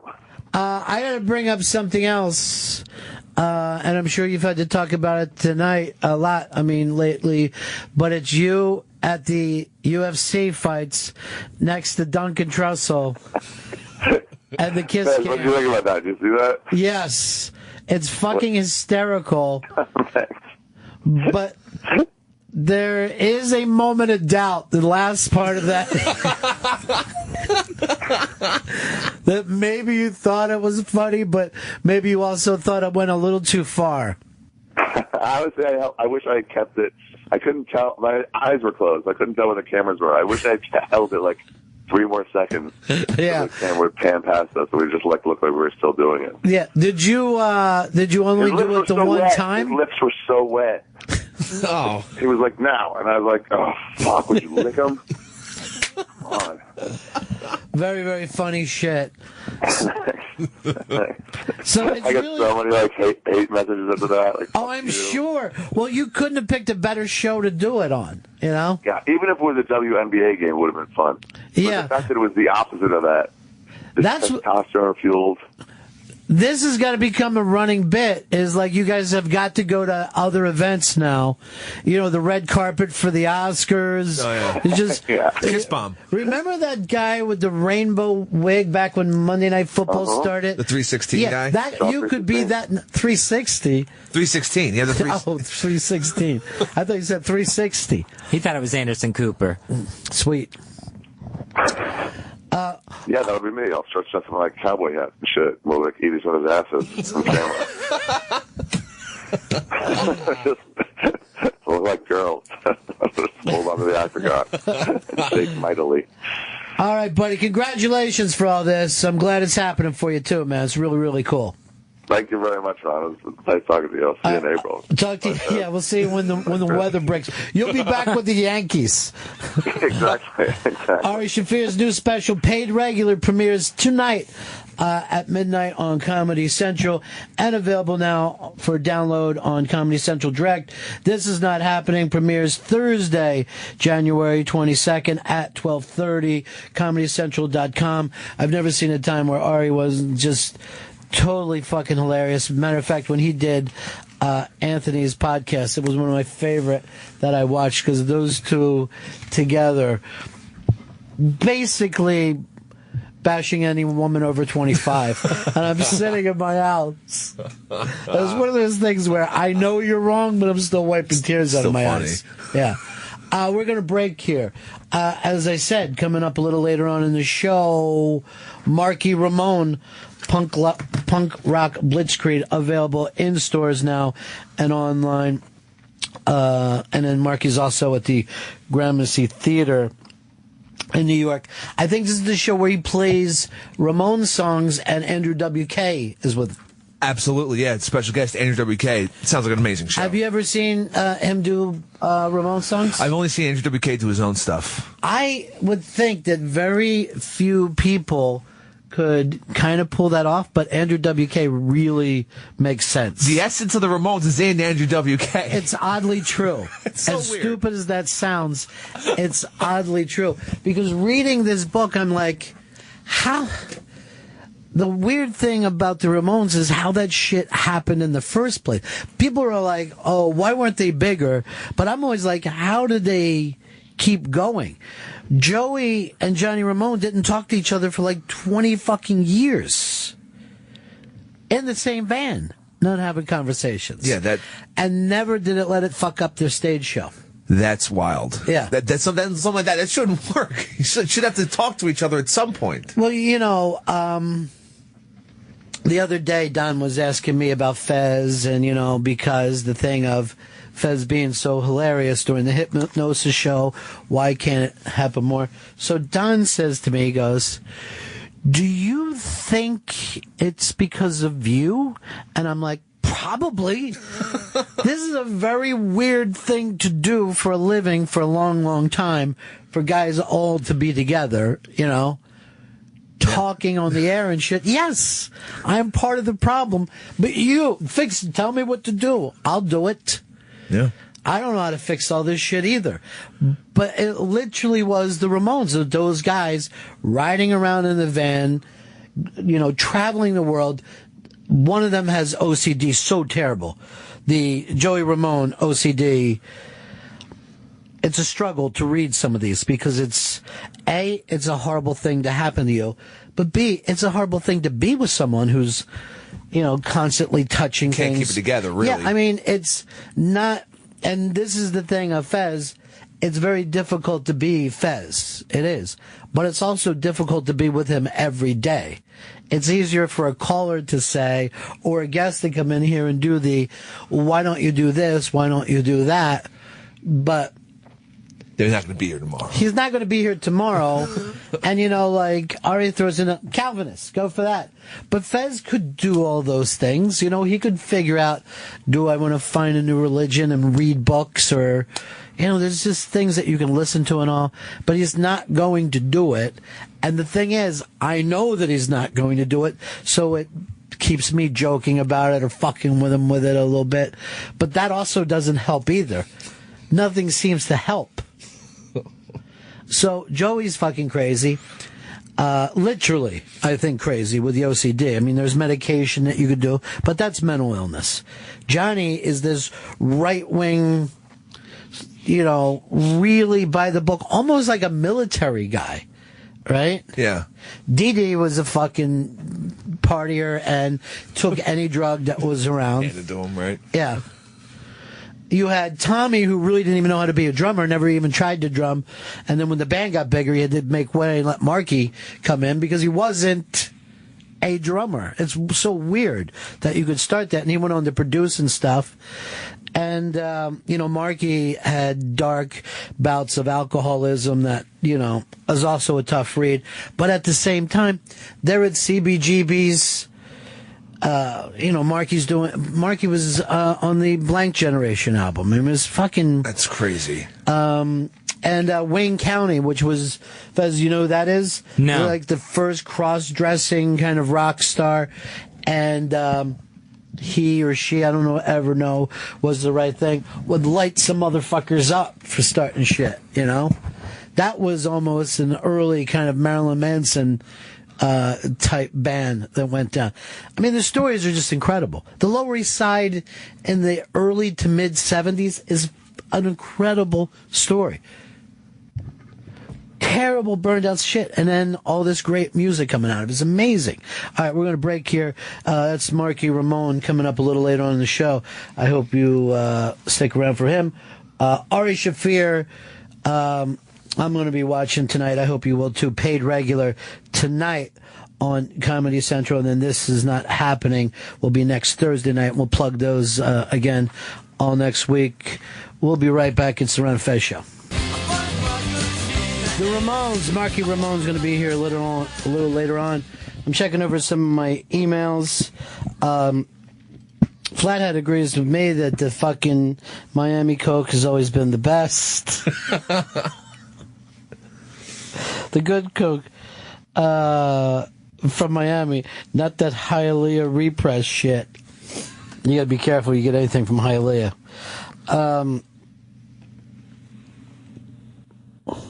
He also wanted to say this to Fez. Fear feels everything as reality. So that'll help you, Fez. Well, I hope that works for you. If you've seen the movie Dune, fear is the mind killer. Yeah. Okay? Fear is the mind killer. You get past fear, you, I don't know, become some sort of desert king with mental powers. I am the Desert King, and I can do anything. Andrea said, Shelby is numb nuts. Playing Stephen Hawking is just being British. I'm speechless. I only wish Shelby was speechless with his opinions. For a long time, I didn't know Hawking was British, because I never heard him talk. Well, his accent is speak and spell. Yeah. If you're going to be honest about it. Robot. A tinge of robot. Hey, Russ, in Philly, how you doing? Good, Ron. How are you? Yeah. Hey, man, I wanted to thank you. Over the summer, I was listening to your Cheetos moments, and it definitely inspired me to take a leap. I was working for my dad for about 5 years as a commodities broker, mostly selling coal and iron ore to Germany and other countries that are either making steel or burning coal for power. About a year ago, I started floating in sensory deprivation tanks all over the country when I was traveling. And as of the end of this month, I'm going to be opening up my own float tank studio in Philly. Is that something that would work for Fez, you think? I think it would. I mean, it's something that's it's a 9 foot long, 5 foot wide, 5.5 feet tall, basically a box or a tank that's filled with 10 inches of highly salt water. So it's about 1,000 gallons of water with 850 pounds of Epsom salt dissolved into it. There's no light, there's no sound, and there's no gravity. So it'll be the only time in your life that those three things are happening. You really can't escape anything else, and you're kind of alone with your thoughts. We've had a lot of success with it actually treating depression, treating symptoms of Narcotics Anonymous, Alcoholics Anonymous, so it might be for Pepper, too. Boy, I would love for something to get Pepper off of his, you know what? What? I know people who do this. They love it. Wrote to me, I would like a confirmation. Yes. Yes, you're confirmed. The end of today, so I can tell my boss if I should put in the vacation time. Why won't you let Hosp know? I did let Hosp know. I already gave Hosp the confirmation. Fez, you're willing to do this tank? Well, it's you in the tank. Yeah. Lowered into a pit, and the dirt comes down above it. Uh-huh. And then an hour later or so, hour and a half later or so, we dig you back up, unlock it, and you're a brand new person. Like a time capsule, but just an hour into the future. It seems terrifying. I mean, I hate an MRI. And that's what it feels like this is. It's nothing like an MRI. You're floating naked in nothingness. Yeah. Just you and your thoughts until your thoughts become hallucinations. And then you basically kill the devil in you. And there's what you're going to do. You're going to murder your own demons. Choke it out. In a pool of salty water. And when you come out of that thing, you're going to go like this. How many times I got to tell you, call me Frank, and fucking have this really strong handshake, and you constantly, when you're telling stories, you're holding on to your dick and balls. You know, you're just a new dude, man. Frank, I can't wait to meet him. Russ, I'm really happy that you had this Tito's moment. I hope it all works out for you. Thanks a lot, man. And if I could plug my website, it's flotationphilly.com. Thanks again. Cool, my man. Take care. Hicks, a lot of people say it's like doing acid. I know I know people who do it, and they say they'll hallucinate. You know, Kyle lives down in Philly, and he's always into that kind of shit. We ought to send him over there. Yeah, give big ups. I'm going to put you in there, Hicks. Yeah. But this right before we lower the lid, yeah, I'm going to fucking shiv you real hard in the side. Oh, I'll fucking bleed out. Maybe. If not, you might bleed in. You know what I'm saying? Oh, shit. I never thought of that. Yeah, start thinking about that shit. It's all connected because there's no gravity. Right, there's no gravity. Yeah. You might bleed up. There you go. I have to discover the art of letting go. Thanks to Flotation Philly. What's your favorite Ramones song? Oh, we just play it. I love Sheen as a punk rocker. Really? That's yours? I just love that song. It's fantastic. Better than KKK Took My Baby Away? It's a great song, but I like Sheen better. How was that band not a monster hit? It's weird. Bizarre. How bizarre. they'll be remembered fucking forever. Like yes, people they will. Like people will discover them until as long as there's music. It's still happening now. As long as there's music. You see little kids are introduced to music through the Ramones, and they wear a Ramones shirt. My nephew says he wants his band to play I Want to Be Sedated, and they're 10 years old. I forgot what his band's called. Riptide or some shit? Tidal Wave. Tidal Wave. Tidal Wave's the shit. Yeah. Right now, I think he's more locked into wrestling than anything else. Oh, speaking of wrestling, 3 o'clock today, tune back over into Opie Radio, and Sam does his Inside the Squared Circle show. Yeah. I believe he's going to do what he calls the Freddie Blassie timeline, where he'll give you pick a date, and he'll tell you who Freddie Blassie wrestled that day and why. Wow, that brain is. I remember when I was a kid, when they would censor Freddie Blassie matches, and they would put like either an X up or a bar across it because he was biting or doing something so awful. And all I wanted to do was see it. Sure. Just let us fucking see it. They did a thing for a while where they made him wear one of those Hannibal Lecter masks, long before Silence of the Lambs came out. See, that's what you're at your comfort right now talking about Freddie Blassie. Would you like to have your own wrestling segment every day? No. Okay. No. I remember you're right, Don. It's all my fault. They took out Blassie for like an intro to like WrestleMania or whatever, and I thought he was the old guy from Shawshank. I didn't realize it was Classy Freddie Blassie. You're fucking terrible. Seriously, how do you live with yourself? Hey, Brooks is getting more work. This is pretty cool. Oh, God. Yeah. That's what I thought. They look alike. Put a picture of Brooks up next to him. Okay. Now, you realize that there's no resemblance of all. Bullshit. The resemblance is elderly. That's the only thing. You're like racist with age. No, look at this. Brooks and Freddie Classy Freddie Blassie look alike. Look at them, man. They look exactly alike. They got the same fucking smile. They got the same hair. Age racist. Not at all. They're bringing an SNL exhibit to New York City where you can see dolls that look like people from SNL. I can't imagine that'll be cool. They've got the odds out on the best pictures for the Oscars. 75-1 for American Sniper. I'm feeling good about it. You put down some fucking... You know what?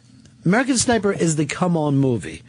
It started slow, like they make sure they put that everywhere, but people talk about it all the time. That's the matter of fact. It's the only movie people ask me, "Hey, did you see that yet? Did you see that yet?" And I'm like, "I'm going to see everything this weekend." Chrissy's bringing in me all my things. He promised it, and he never let me down ever before. Major computer problems. I had to pry open my CD drive with a knife last night. It's over. Why can't you do it from here? I don't know if I don't have software that can take a file and burn it onto a DVD. And it won't give me the rights to do that. The engineering department. I thought you were getting them for real. I didn't know that you were trying to steal them. No. There's not. But stealing, no. There's no stealing going on. Mark is mad that we had another show about why Fez doesn't talk. Blah blah blah blah blah blah. Tom says Marky Ramone was great, especially with Richard Hell. Tommy Ramone shaped the band's sound and produced. We had Tommy in before, and I had forgotten that he passed away again till today. It was just very, very recently. Yeah, it's one of those things like was in my head, and then I think I didn't want to believe it.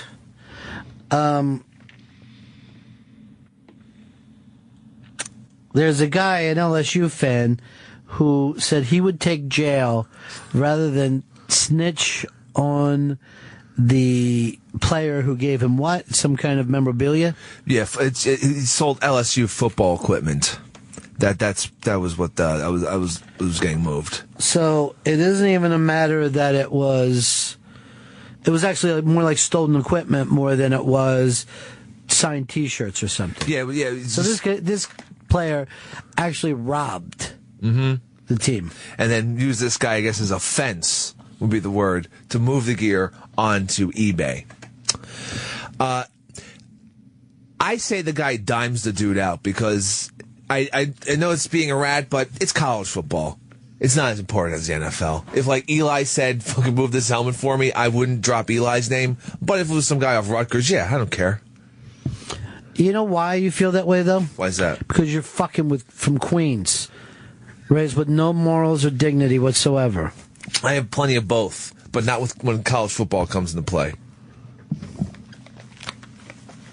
Well, this is different. I thought maybe it was just, those things where it's like sweatshirts or whatever, but the fact that they are actually stealing shit, this fence belongs in jail, whether he fucking rats or not. It was all supposed to be game-worn merchandise, whether that's, I think it was some cleats, All right, so that's different. I thought that maybe they were stealing sleds and computers. Chris gets these opinions, and then I see him attempt to read them on the air. And I always sit down with you guys before the show, and I go, is there something you want to talk about? Not, is there something I want to see you try to catch up with on the air? There were cleats and gloves. Yes, I got that from Fez, who probably read the fucking thing, but didn't think it was worth bringing up. Matt, in Winchester, you're on the Ron and Fez show. Yeah, hey, Ron, I was thinking about the Fez with that tank treatment. I think you really should go for it. I mean, it worked for Uma Thurman when the cowboy buried her. It's true. Her whole life was all better after that, and she ended up, getting together with her little girl again. You say that you're happiest with your nieces, right? Yeah, I have a great time with them. No, I'm saying, where are you happiest? Where's your happy place? It's not on the air. It's not off the air. No, it's hard to tell because it's, there's like a nervousness that kind of permeates through everything. Do you have that with your nieces? No, not usually. No. All right, so maybe you want to run a preschool. Maybe that's where your heart's at. Where's your bliss, Fez? That's what I'm asking you. Where's your bliss? You're always bringing up your nieces to me. They're how old? 12, 8, and 4. Maybe like a big, you know what I mean? Maybe it's like a Freaky Friday. I want to do a Freaky Friday with Chris, except for we just switch phones and addictions. Everything else stays the same. Okay. But we'll just use each other's phones and each other's addictions. So is that what you're thinking, preschool, Fez? No, that's a scary thought where it's, you're responsible for other people's children. And you lock up the preschool at night and you've left a kid in there. You don't feel responsible for your nieces? No, not for their, well-being. Why not? If you're with them, if you're the one taking care of them that day, if you got them out in your car or whatever, taking them to the movies. I'm just trying to pull teeth here, brother. I'm just trying to get combo. I'm trying to find a place that you like to talk about and seeing if you'd share. Here's Pat. Hey, Pat. Hey, Ronnie B. I was just wondering if you happen to see that your good friend Meryl Streep got a nomination. Well, she always does, doesn't she? Always. Yeah. She could have been in Transformers, and they would have given it to her for that film. They just like giving her the nom. Now, she has no chance of winning. You tell me a role that she did that you think is shitty. That's what I want you to do.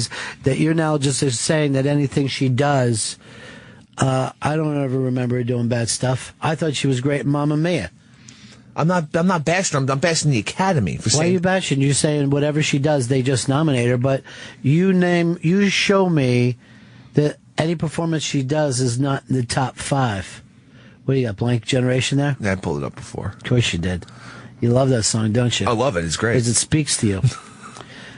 Chris, in Colorado.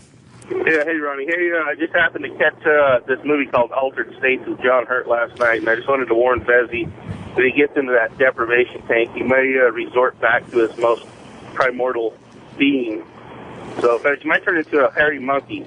There was, that was a movie I always wanted to be great, and parts of it are great, but there are parts of it that are so embarrassing and stupid that you wish they... That's truly a batshit crazy movie. All right, Haas just tweeted this. Next Wednesday, I'll be a guest on Ron and Fez on Sirius XM Channel 99. With our history, I know anything can happen, so tune in. So it almost seems like he's coming across as if he's ready to do battle instead of hanging out. What? He didn't even go through the proper channels of going to the Unmasked with Rainn Wilson next week, where you're supposed to go to the iBang, find out the details there, tweet at Unmasked Show. He just circumvented everything, and now he thinks he's going to walk through the door, too. Well, he is going to walk through the door. We just invited him. No, into the studio. Yes, we invited him into the studio. And then he's demanding confirmation on confirmations he's already gotten. Scott, you're on the Ron and Fez show. Hey, man. Hey, man. Yeah. I was wondering if Fez would ever be willing to go down to South America to try ayahuasca like Joe Rogan always talks about. I think it would work for you, Fez. I have no idea what that is. Doesn't matter what it is. It's you. If we even tell you, you're not going to do it anyway. This is just should be something that you do to break through. Maybe you go down there with your nieces, and the four of you just sit and get fucking whacked on this. Yeah, just have that drink. It's a drink you have to do. He doesn't even need to go to South America. They do that in like Big Bear with like in like a giant tent. That's like a legit thing he could do. Yeah, it's legit no matter where you do it. Yeah, but you want the actual experience. I think you're right. I think you want it fucking fresh. You want it from a medicine man in the woods, sweating it out. It doesn't matter what it is, Fez. It's just not standing still. It's something different. Yeah. Are you ready? No. Are you ready to go? Hey ho. Let's go. That made you happy. Yes, it did. Everybody else is ready, dude. I'm not. You just want to stand still? What does the Scarecrow say? You can go this way or you can go that way. You just gotta fucking do it. Hicks is into a new sci-fi thing. You can't even talk about it because it would be all spoilers. Yeah, you can't. You honestly can't. It's just too damn good. Predestination with Ethan Hawke. Don't watch the trailer. Don't read anything about it. This is a movie that you... It hasn't even come out in the theaters yet. You can watch it in your home. Yeah. This is not another Rorschach thing that I read over the fucking holidays by Hicks. How'd you like it? Got to the end of it and went like this. Oh, you motherfucker. Really? Why? Why is this pseudo fucking thing so impressive to him? I enjoyed it. I know you did. You enjoy everything. You fucking enjoy The Hobbit. Well, the first one. The second two were complete garbage. I'm thinking about rewatching the first one to see if it was any good. Thank you. Please do that. I am. Because those last two were just so horrendously bad. But yeah, Predestination, everyone should go see it. It's a fantastic movie. Sci-fi. That's all I'm going to give you. That's all you need to know. I was right. I was spot on about that. For once. Mm-hmm. I predict big things for his co-star. Oh, everybody's talking about her, honey. She's an Aussie. Yeah. Sarah Snook, what the name is? Snooky. Snooky, her friends call her. Snooky from Jersey Shore is in this movie. That's his co-star. You know, Fez's problem? What's that? He's a member of the blank generation. Is that what's bothering you, Fez? I don't know what the blank generation is either. Why is that your go-to place? How many years have you worked in radio? A lot. Have you ever felt any interest in it? In radio itself? I'm not talking about the live rates. I'm talking about like the reason why we even do this to begin with. I guess I haven't thought that deep about it. What would you like to go with? Let's do something off the top of your head then. I don't want to take you in a place that you don't want to be. Just fucking grab it and rock it. What do you want to rock?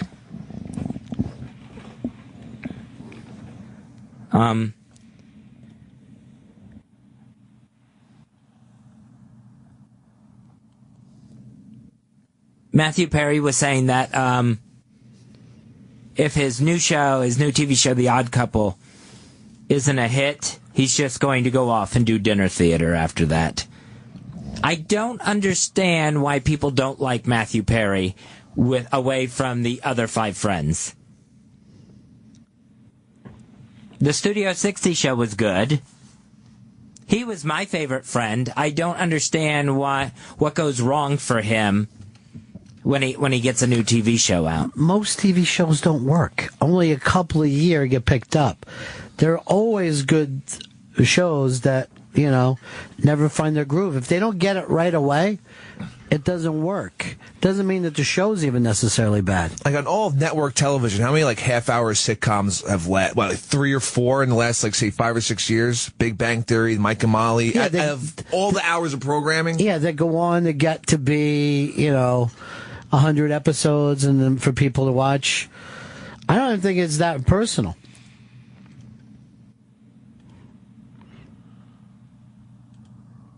He seems like someone that should be bigger.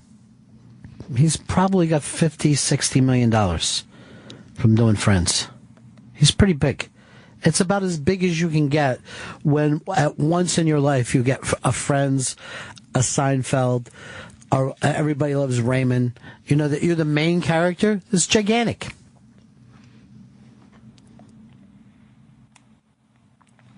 I don't know why they got him playing Oscar in this thing. That does seem like a mistake. He's totally a Felix. Why can't you like him more? And people liked him. Why can't you back him up and like him?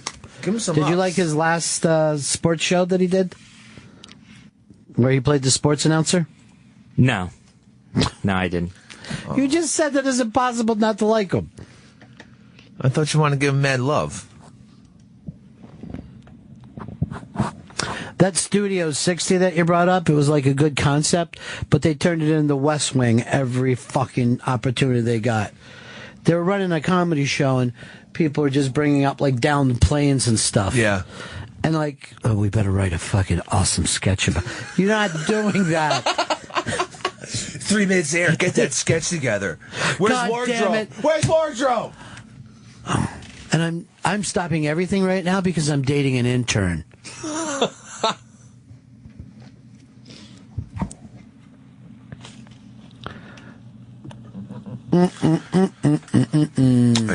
Mikey D's asking for confirmation for Wednesday now as well. Was he on it? Did he go through the proper channels? He says he tweeted the proper way. I'll go back through the tweets to confirm his. Well, if we let Hosp in here, we gotta let Mikey D in. I can't do that. I'm a member of the blank generation. How come you never have any love for Richard? What's your problem? I have mad love for Richard Hell. You never bring him up. You don't need to. You never bring him up, Chris. I know. But it doesn't mean I don't have love for the man. And the Voidoids. The Voidoids, I'm always like a little... Who are all the Voidoids? It's not like I can whip them off like they were in fucking The Who. Well, there's Voy and there's Doid. It's a great name for a band, though. Richard Hell's a great name. Where are you on Johnny Thunders? That doesn't mean anything to you? What? Giant Thunders means everything to me. Giant Thunders is the shit. Can't put your arms around a memory? Shit sounds like a bad thing. No, it's fucking it's a great thing. Oh my god. Love Johnny Thunders.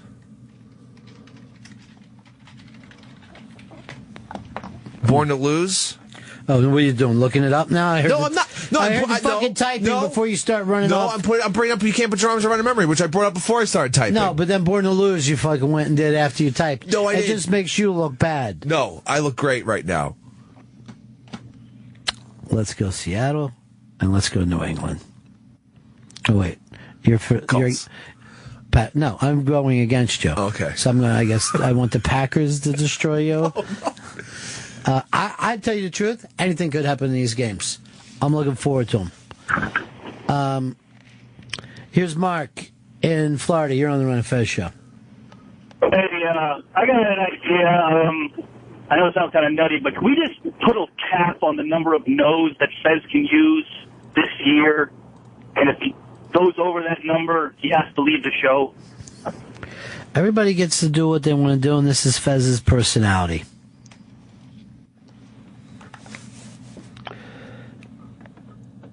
You know what I mean, Fez? Mm-hmm. I just want to pull you in because I'm told I got to get you in. I understand. For your bennies. You're trying to get it in? He's got to be DTF. Are you DTF, buddy? What's DTF? Same thing as fucking Richard Hell and all these things. It's all part of popular culture. Are you down to fuck? That's what he's asking you. Are you down to fuck? Hey, Keegan, California. You're on the Ron Fez Show. Hey, dude. Happy New Year. Happy New Year to you. We still saying that? I know. I just, yeah, I'll stop. Yesterday, the 49ers got their new coach, and my chick was driving with me, and we're listening to the press conference, and she goes, "Is this a Ronnie B. Ronnie Fez bit? Because the guy sounds just like you. I don't know if you ever get some stuff off the internet with this guy, but it sounds just like you, man. It's so funny listening to this guy on the radio talk. He's from Philadelphia. He has the same kind of accent, and my chick just goes, "Is this a bit that they're running on this Ronnie Fez show?" I go, "No, this is the coach for the 49ers." That's really fucking funny. That's almost like nasal prejudice that everybody sounds the same. Let's hear a little bit of his press conference. Oh, the 49ers coach? Yeah. Okay, I was just making sure. Jesus Christ, what do you mean making sure? Because I didn't hear him the first time. Yeah. Gentleman on the phone. I don't think you heard Richard Hell the first time, and then you got to go looking it up, and then telling people what the songs were. Let's hear his press conference. See if it sounds just like me. It's commercial, like there is all the time now. But if you weren't taking so long, we'd already be through it, right? Yeah, well, yeah. Because you fucked what? You fucked... I fucked it up. Yeah. It up. I fucked it up. Just like you do to... everything. Right. Fuck. The funny thing was that my chick thought it was a bit that you guys were doing. Because let's take a listen. Right. Let's see if your chick's right. Here he is. All right. I understand that people are counting on things to get done the right way, a certain way. I clearly understand the expectations of the ownership on and off the field. I clearly understand the expectations of general management. See, I look at it from a personnel to fit a scheme. So I'm looking at that scheme, and I'm trying to fit the pieces. Okay, we don't live in a perfect world. It's not a perfect science. You know what? Okay, things happen. I hope he says the same exact thing the day he gets fired. Which shouldn't be long. People in San Francisco are going to be so shocked. They don't realize how hard it is to have a good fucking coach. A good coach. Not even a great one. Just a good one. They ran Harbaugh out of town. They ran him into the arms of fucking Loving, Michigan. He'll never have another bad day again. Oh, no? How about when he plays Ohio State? And now, by the way, that piece of shit fucking caller yesterday who told us that the QB was going pro after 3 games, I fucking believe it. Like, I believe you people who call in here, you people who tweet us. I think maybe you're on the up and up, not sitting here just lying constantly. Well, they're drunk and they're lying. That's what happens. Yeah, then he said, he's going back. I was asking, this is what he says, I was asking for confirmation, this is from fucking Hosp, because I tried to bring food from my ex's restaurant, got okay, and after 4 emails, Chris never answered. You know that's your MO that people bitch about all the time. All right. That might have happened with Haas that time, but this time I said, you're good for one. He was good. He was on the air. He was good for it. I emailed him. Mumblefucks. Nobody believes you right now. I'm being goddamn truthful right now. That's what's happening. You know why I think you're lying? Why is that? Because I can see your fucking tongue. And when you're talking, a lie is going on. No, this is all 100%. Here's my lie detector. True. Did Chris Stanley say it? That's my lie detector. And if he did, I know it. Now, you got busted by Haas. I didn't get busted by shit for Haas, all right? And now, you just, when he comes in here, Yeah. I want you to treat him like a king. I want you to put him over. hell because no. he's the one who opened my eyes to you. Hell all no. right? He's getting treated like any other. You're the reason why I'm going to put fucking cameras everywhere so I can be watching from my phone. Oh, please I'm going to watch you all day from my phone. There's an app for that? Yeah. That's worrisome. No. I ought to tie a fucking chain around your neck. Please don't. Please don't.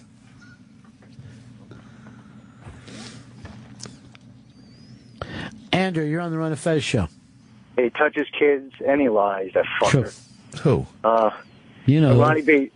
that Studio 60 came out the same year as 30 Rock, and basically it was the same show, except 30 Rock was so much stronger. That's why I got killed. All right, I just got to confirm. Yeah, it did. You're right. It wasn't even in the same league. Just got a confirmation from Sam Roberts. He will be running down the Freddie Blassie timeline starting at 3 p.m. Eastern.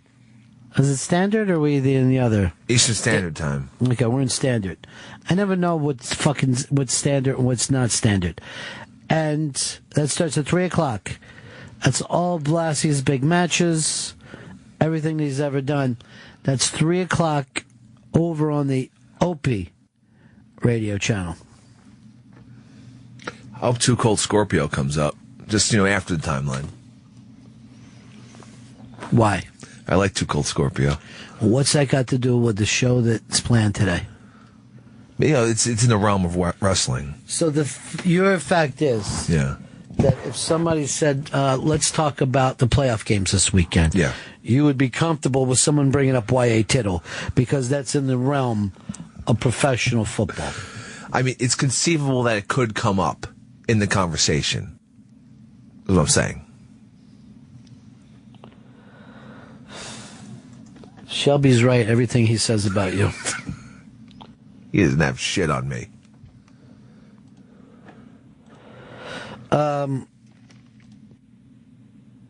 The one bit of training that Pepper did with Shelby was teaching him deflection and lying. And what about the center cam app to keep an eye on Chris Stanley? New to the show. This is from Eric. Thought Chris Stanley was black based on his voice.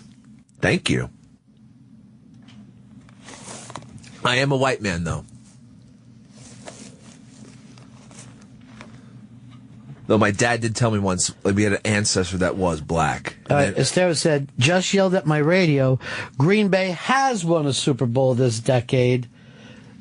2010, bruh.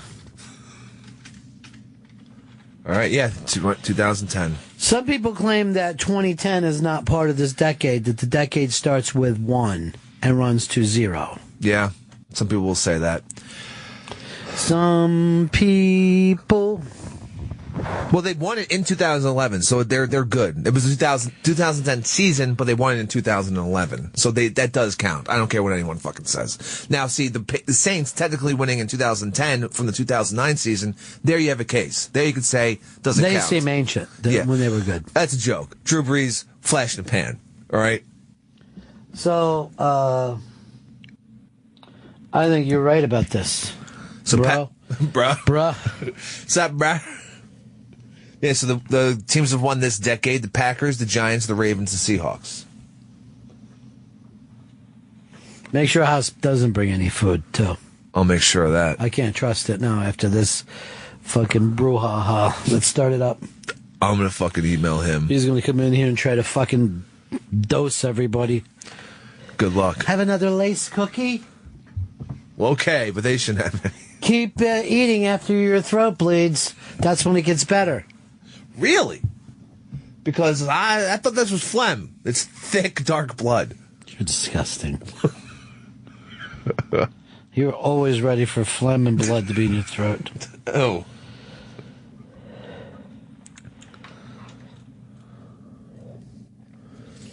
There, Mikey D sent me this thing. So you're going to have Mikey D and Husp here next week. Oh, that'll be a banner day. Do you like it better a day today where you don't have them in? Yeah, any day without them is better. I'm ready to, we got Marky Ramone coming up, so you want to take a stick before he gets here? No. You don't want to take that shot? All right, we probably ought to break, Chris. Yeah, we should break. We should break or we shouldn't break? We should break.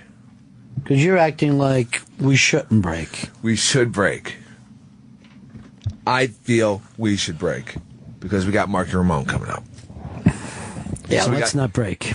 No, we should break. Let's not break before him because I don't want him to think, those dudes, they're not very punk rock. They break all the time. No, he won't know that we were in a break, right? We got to clean this. We got to tidy the studio up anyway a little bit in this break.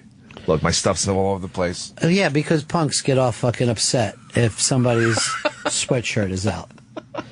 What don't you understand about the PR, my friend? And I'm not talking about Puerto Ricans again. You fucking racist. Thank you for catching that, because we're about to say. Fez, you want to keep Mikey D and Haas both there, right? Yeah, and out of the building. Would you do the 45 without him then?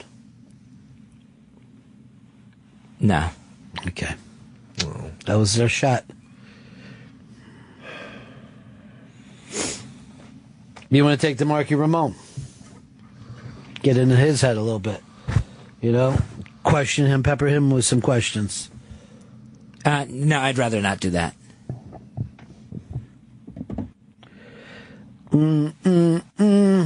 Chris, your hair is stuffed under a hat all day today. We never got a chance to see it. You want to take a look at it before Marky comes in? You know what? How's that look? Keep it out for him. Okay. You know, my favorite fucking thing that got said about your hair recently was Big J calling it Tears for Fears. I swear to God, I'll be doing other stuff. I'll think about that and start laughing. Look, that's just haters hating. He doesn't hate, he loves. He loves your hair. Have you ever smoked that weed with him? I don't think I have, actually. I think I've smoked cigarettes with him, but I haven't. By the way, who would have spent their time thinking that one guy in Tears for Fear has nice hair to begin with? He may be gayer than he lets on. He certainly had more gay experiences than Fez had. Yeah. He's right. That guy from Tears for Fears has nice, thick hair.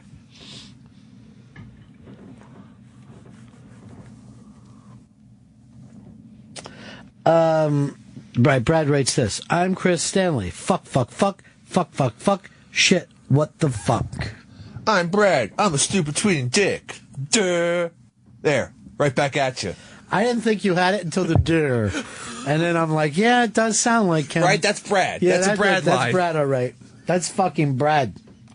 Hey, we got an MLK weekend coming up, too. Yeah. That's crazy. It's fun. That means Sunday's going to get extra saucy for me.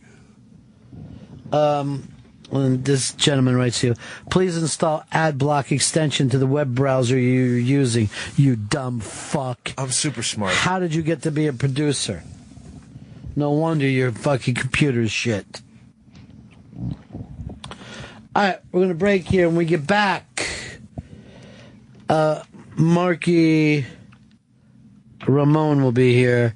He's got a brand new book out, and I'm not kidding about this. If you're a music fan, a punk rock fan, a New York fan, it's really, really fun. I mean, he does a really great job of capturing that era. Punk Rock Blitzkrieg, available in stores and online. It's one of those books that you pick up, you don't put down until you're finished. And you can, you know what I mean? Like, it's one of those fun, fast reads. He's performing tomorrow night, Saturday, January 17th at the Gramercy Theater in New York City with special guest Andrew WK, MarkyRamone.com, at Marky Ramone on Twitter. We'll be right back. That's the world famous Ramones. Marky Ramone is sitting in with us. Punk Rock Blitzkrieg. My Life as a Ramone is the new book out. And Marky, first of all, congratulations for getting the book done. Thanks a lot. It took 5 years. You know what's amazing, though? There is a feel when you're going through these chapters of New York, which is so different than the New York that we're sitting in right now. Oh, definitely. You know? And there's the energy pops up in all the stories. The amount of people that you ran through in your life at that time, it's just, it's fascinating now. Thanks. I appreciate it. It's definitely different times. And most of the people that I mentioned in the book, a lot of them have passed away. Yeah. So, everything's relative to time in the book, just what was going on politically, the downtrodden part of New York City at the time, unemployment, strikes, homeless people everywhere. And, it was, you can put on an episode of Kojak and see what it was like, Yeah. you know, or the movie Shaft, you know, and it was really like that, you know. But the fascinating thing is, if you look at that, and of course, if you remember the paper at the time, people were thinking New York City was going to be gone. You know? Yeah, Washington told us to go screw ourselves. Yeah. But, yeah. What they weren't paying attention to was this renaissance of great art that was coming out of the Lower East Side, whether it was painting, whether it was music. Oh, yeah, they didn't care. Comedy, but if you look back on it in so many ways, New York was richer from a cultural standpoint then than it is now. Oh, without a doubt. Yeah. New York always catered to that, up to that time, catered to the arts and, to musicians, etc., directors, producers. And now, can you fight progress? I guess not, because the city, obviously there's more people. Businesses want to attract people, so they cleaned it up. Right. Has it lost its charm? I guess in a few places, yes, particularly 42nd Street. Now it's like Disneyland. Yeah. Compared to the seediness of what it was. And that was like the older New York, but there was a certain charm to it, Yeah, back sure. then. Of course, you have your chains, your business chains like Starbucks and, the Gap and all these other things, which people like, so you can't argue with people's preferences, but the mom and pop stores are gone. They're finished, so. And the real characters who ran those kind of places. Exactly. And either they moved or passed away, passed on, and a whole new generation has come in, Yeah. who are used to shopping at malls and things like that, And now want to live in one. Now want it to look like they're inside a mall there you all go. the time. But the amazing thing, too, when you go back into those times, just living here was enough to show that you had done something, Yeah, that was those were pretty cool times. Yeah. From what I can remember, all the way up to I would say up to like 82, 83. Right. Around there. Concerning the music side of it, CBGB's, Max's Kansas City, Araz, Dance Interior, the Mud Club, and the beginning of CB's in 74. So it all everything revolved around what we were doing, in that area, the Bowery. You'd have writers come in, producers, you'd have photographers come in, and, we attracted a lot of different walks of life, Well, you had played and made albums before you were even with with the Ramones, so you had that feel of, okay, this project doesn't work out, I get to do another project, and actually getting vinyl out there, where I don't know if young kids would ever get the kind of opportunities that you got today. You went out and toured before you were successful. Well, we had to. Yeah.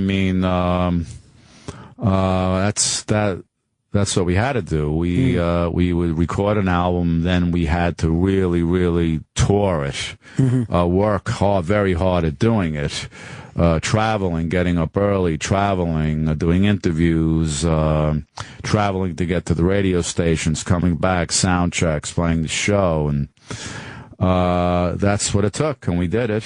And sometimes, you get a lucky streak, sometimes you don't. You know what I mean? But you gotta give it your best and try to do it, You can't be deterred or pissed off, I didn't make it the first time around, you know what I mean? Yeah. You just gotta keep believing in yourself and press on, But today, back then we didn't have the internet. We only had cassette decks and newspapers. Yeah.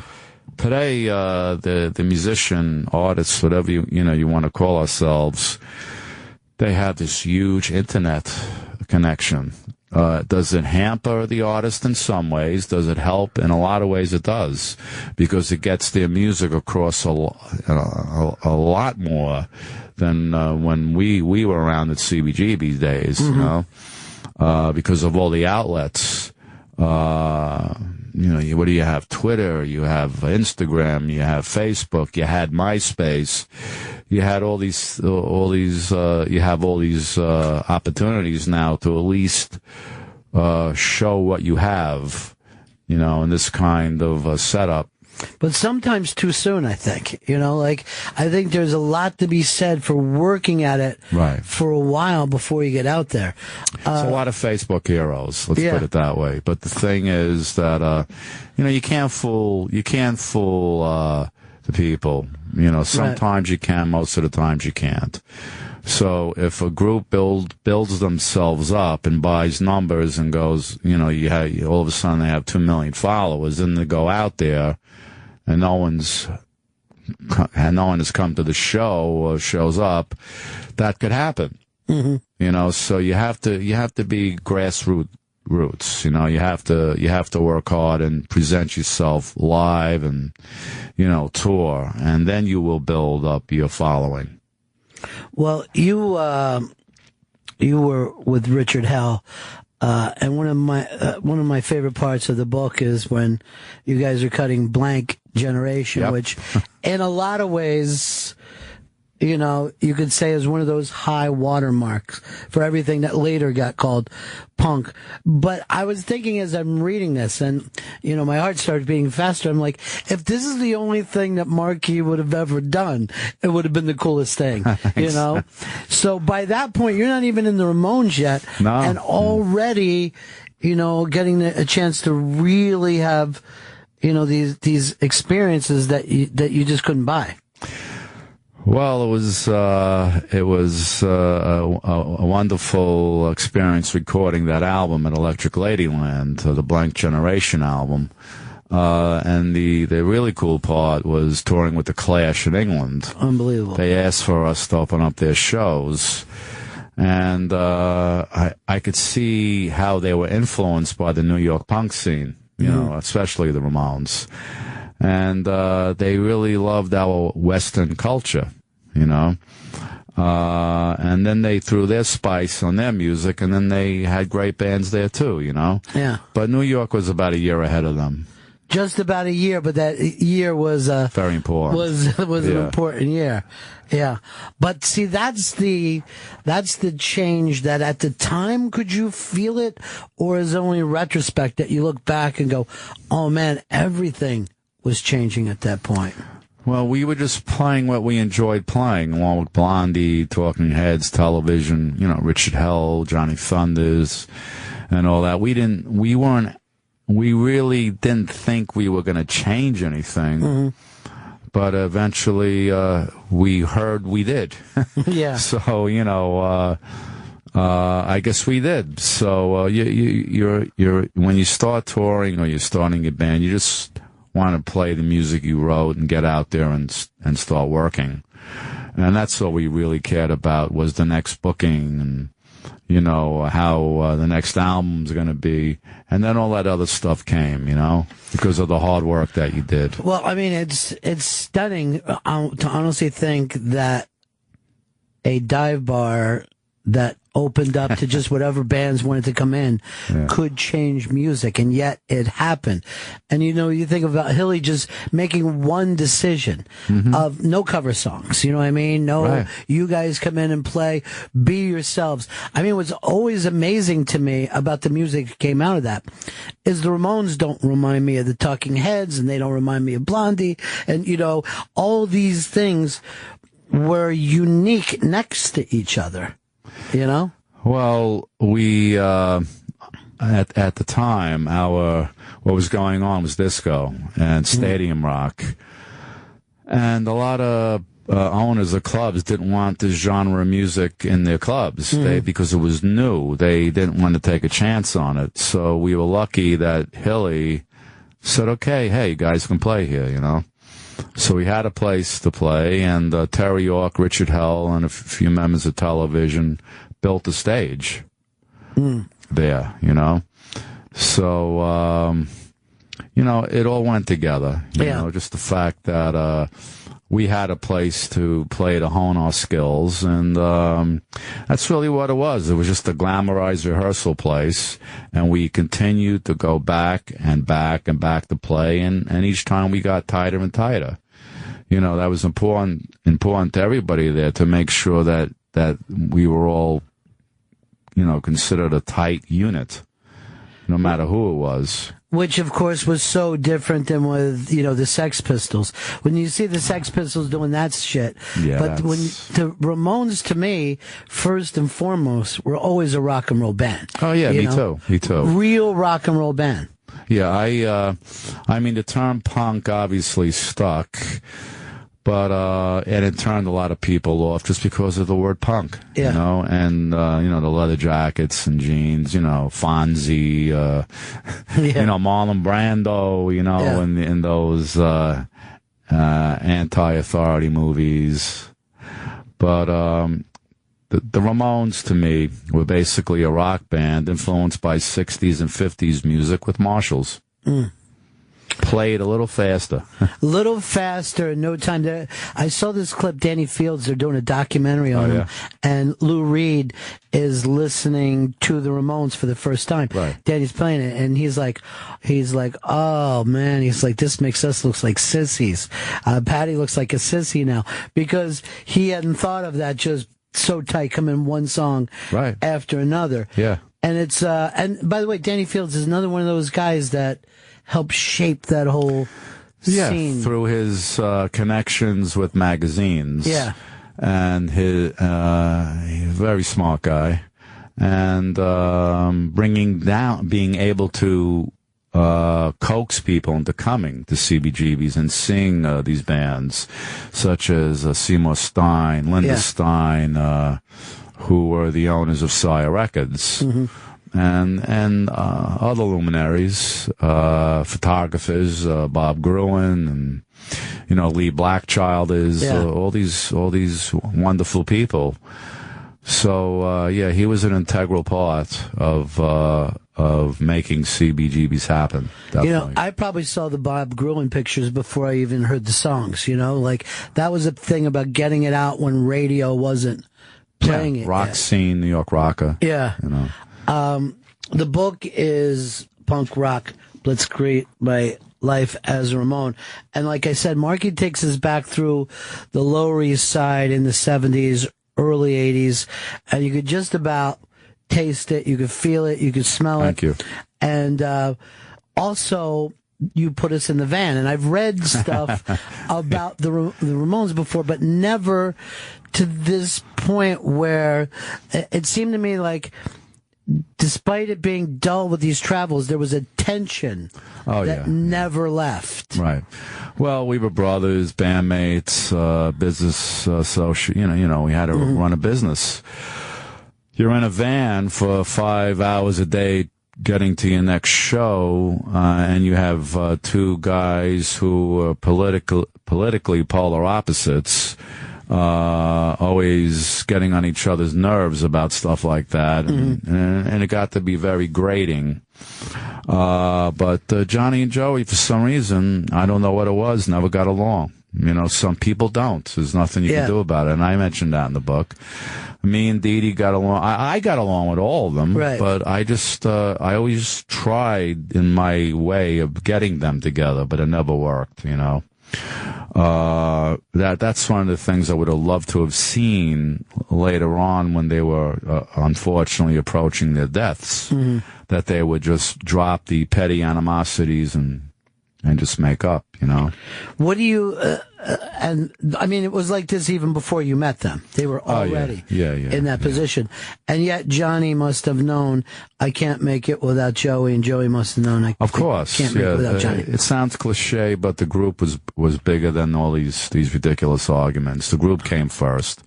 And if there was any animosities, we'd leave it off the stage and just do what we did, because we knew that was our goal and intention, Yeah, I mean, for being classified as punk rock, and when I say you can't imagine harder working guys. You guys are out traveling.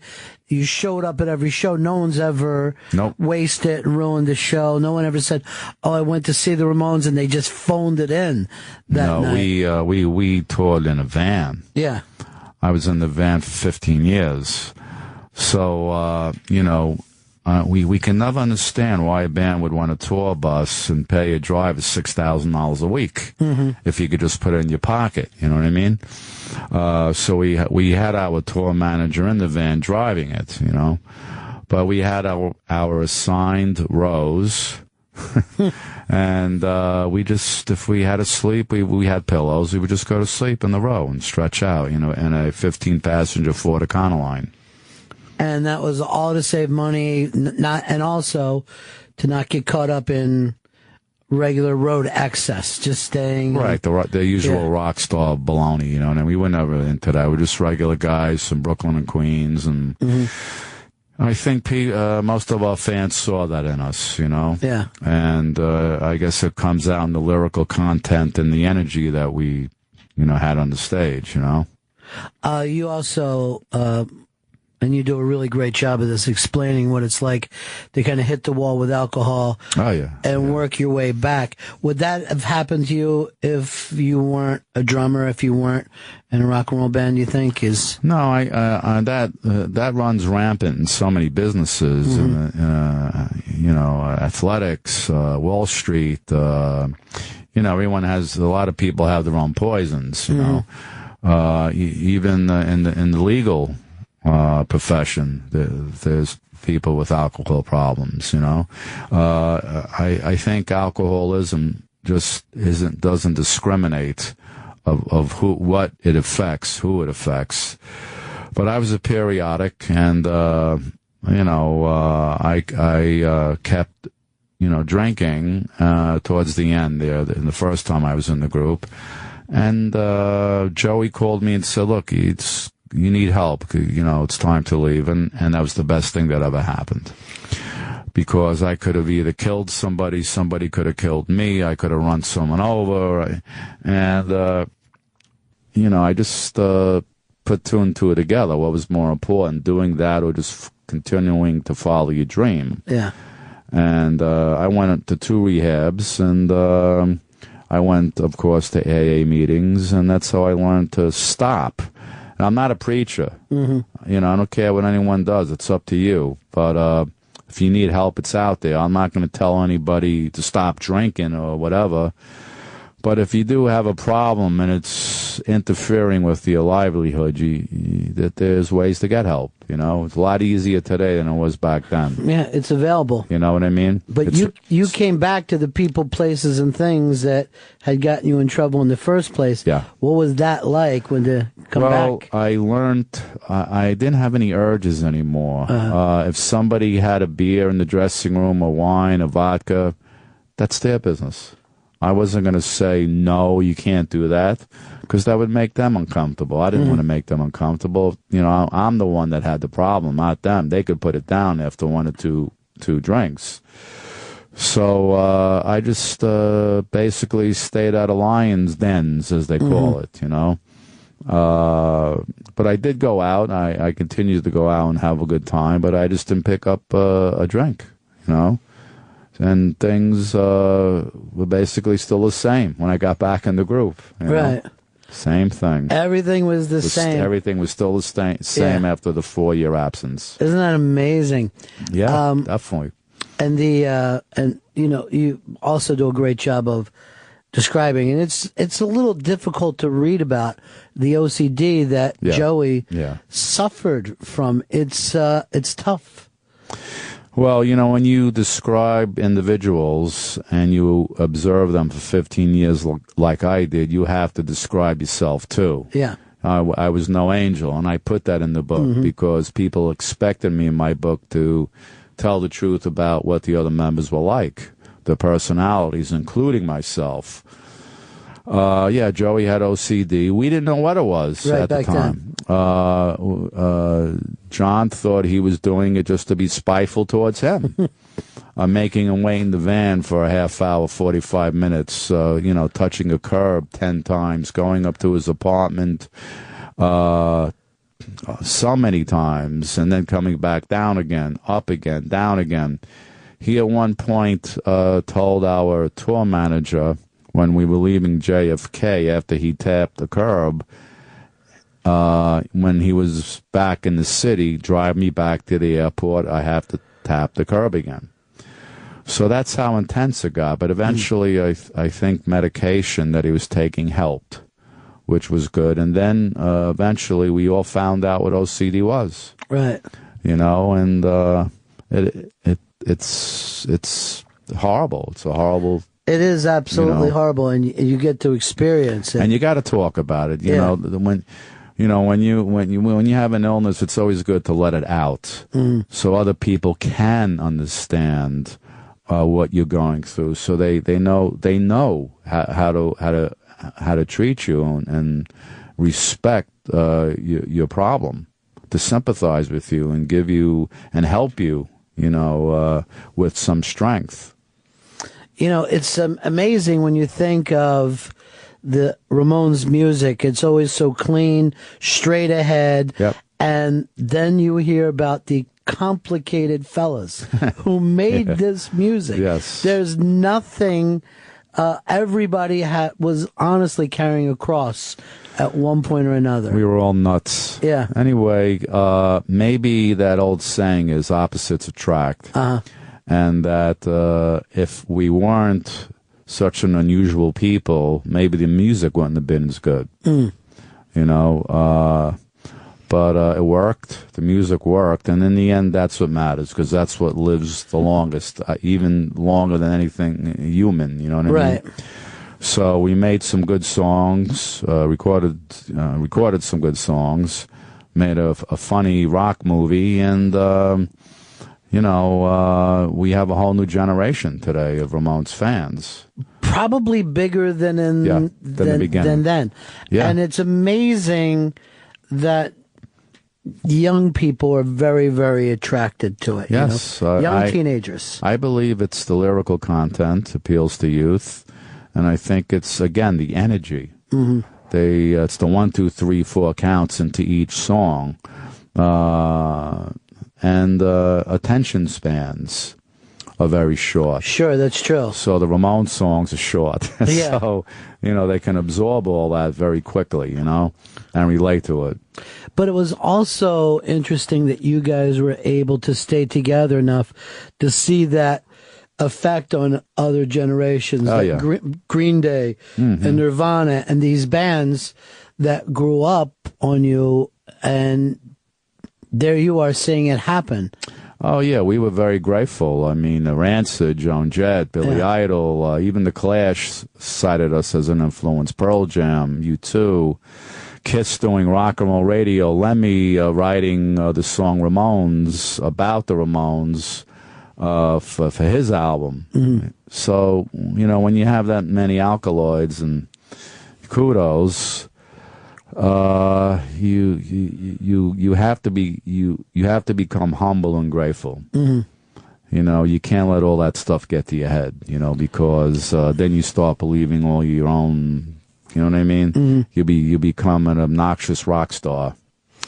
When you go over some of the other Ramones, I know Linda put out the stuff of Johnny's and all. Is that stuff that you will read, or you prefer to remember from your point of view? I skimmed through it. Johnny started the book. I don't know how much input Linda had into it, but, it's better than nothing. It's good that it's out there. Johnny, unfortunately, died of cancer. But, my book is a lot more comprehensive, let's put it that way. Yeah. Joey passed away of cancer. Tommy just passed away of cancer. So it's an insidious disease. And, when I would visit John in California where he resided, and we would go out, he would get tired really quickly because of the chemotherapy. And he'd have to go back to his house and rest for 4 hours a day. You know, so I really couldn't see him finishing that book, but I hope he did. You know, and I hope he did write the whole book. You know, but again, when you're going through chemotherapy, your main thoughts are you want to live. You know, the book was probably secondary to him at that point. You know, because you're going back and forth to the hospital. So the two books that really stand out that I like was Jim Bestman's book, The Ramones Were an American Band, and our tour manager's book, Monty Melnick, On the Road with the Ramones, which was basically just a bunch of interviews, but well done, you know. So there was a lot of good stuff in that book too, you know. Well, I really like this one. As I said, thank you. It's great if you're a Ramones fan, but it's also really interesting from a New York point of view and from a change point of view. And then, like I said, for the people in recovery, it's amazing to see how you let yourself feel the humility, worked regular jobs, kept it going, and then came back and brought even more than you had before, and still having the career that you're having now. Yeah, the whole idea of staying sober the first year was to stay away from the music business, was to get into something physical. So I chose to be a bike messenger and a construction worker and a demolition guy, you know, because at that time in the mid-'80s they were erecting condos. Mm-hmm. So and building condos within a building, so I had to knock down walls. I had to put up wrought iron gates and crack houses. So what I wanted to do was get physically fit, you know, and be in top shape, just in case in the future. It's an amazing story.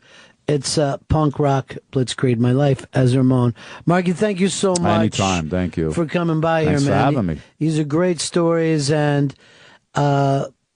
unfortunately, there's only so many people left that remember this at first hand. Yeah, there's only a few. Yeah, you know. Thank you so much, buddy. Okay, I'll see you next time. Much. Coming through. Okay.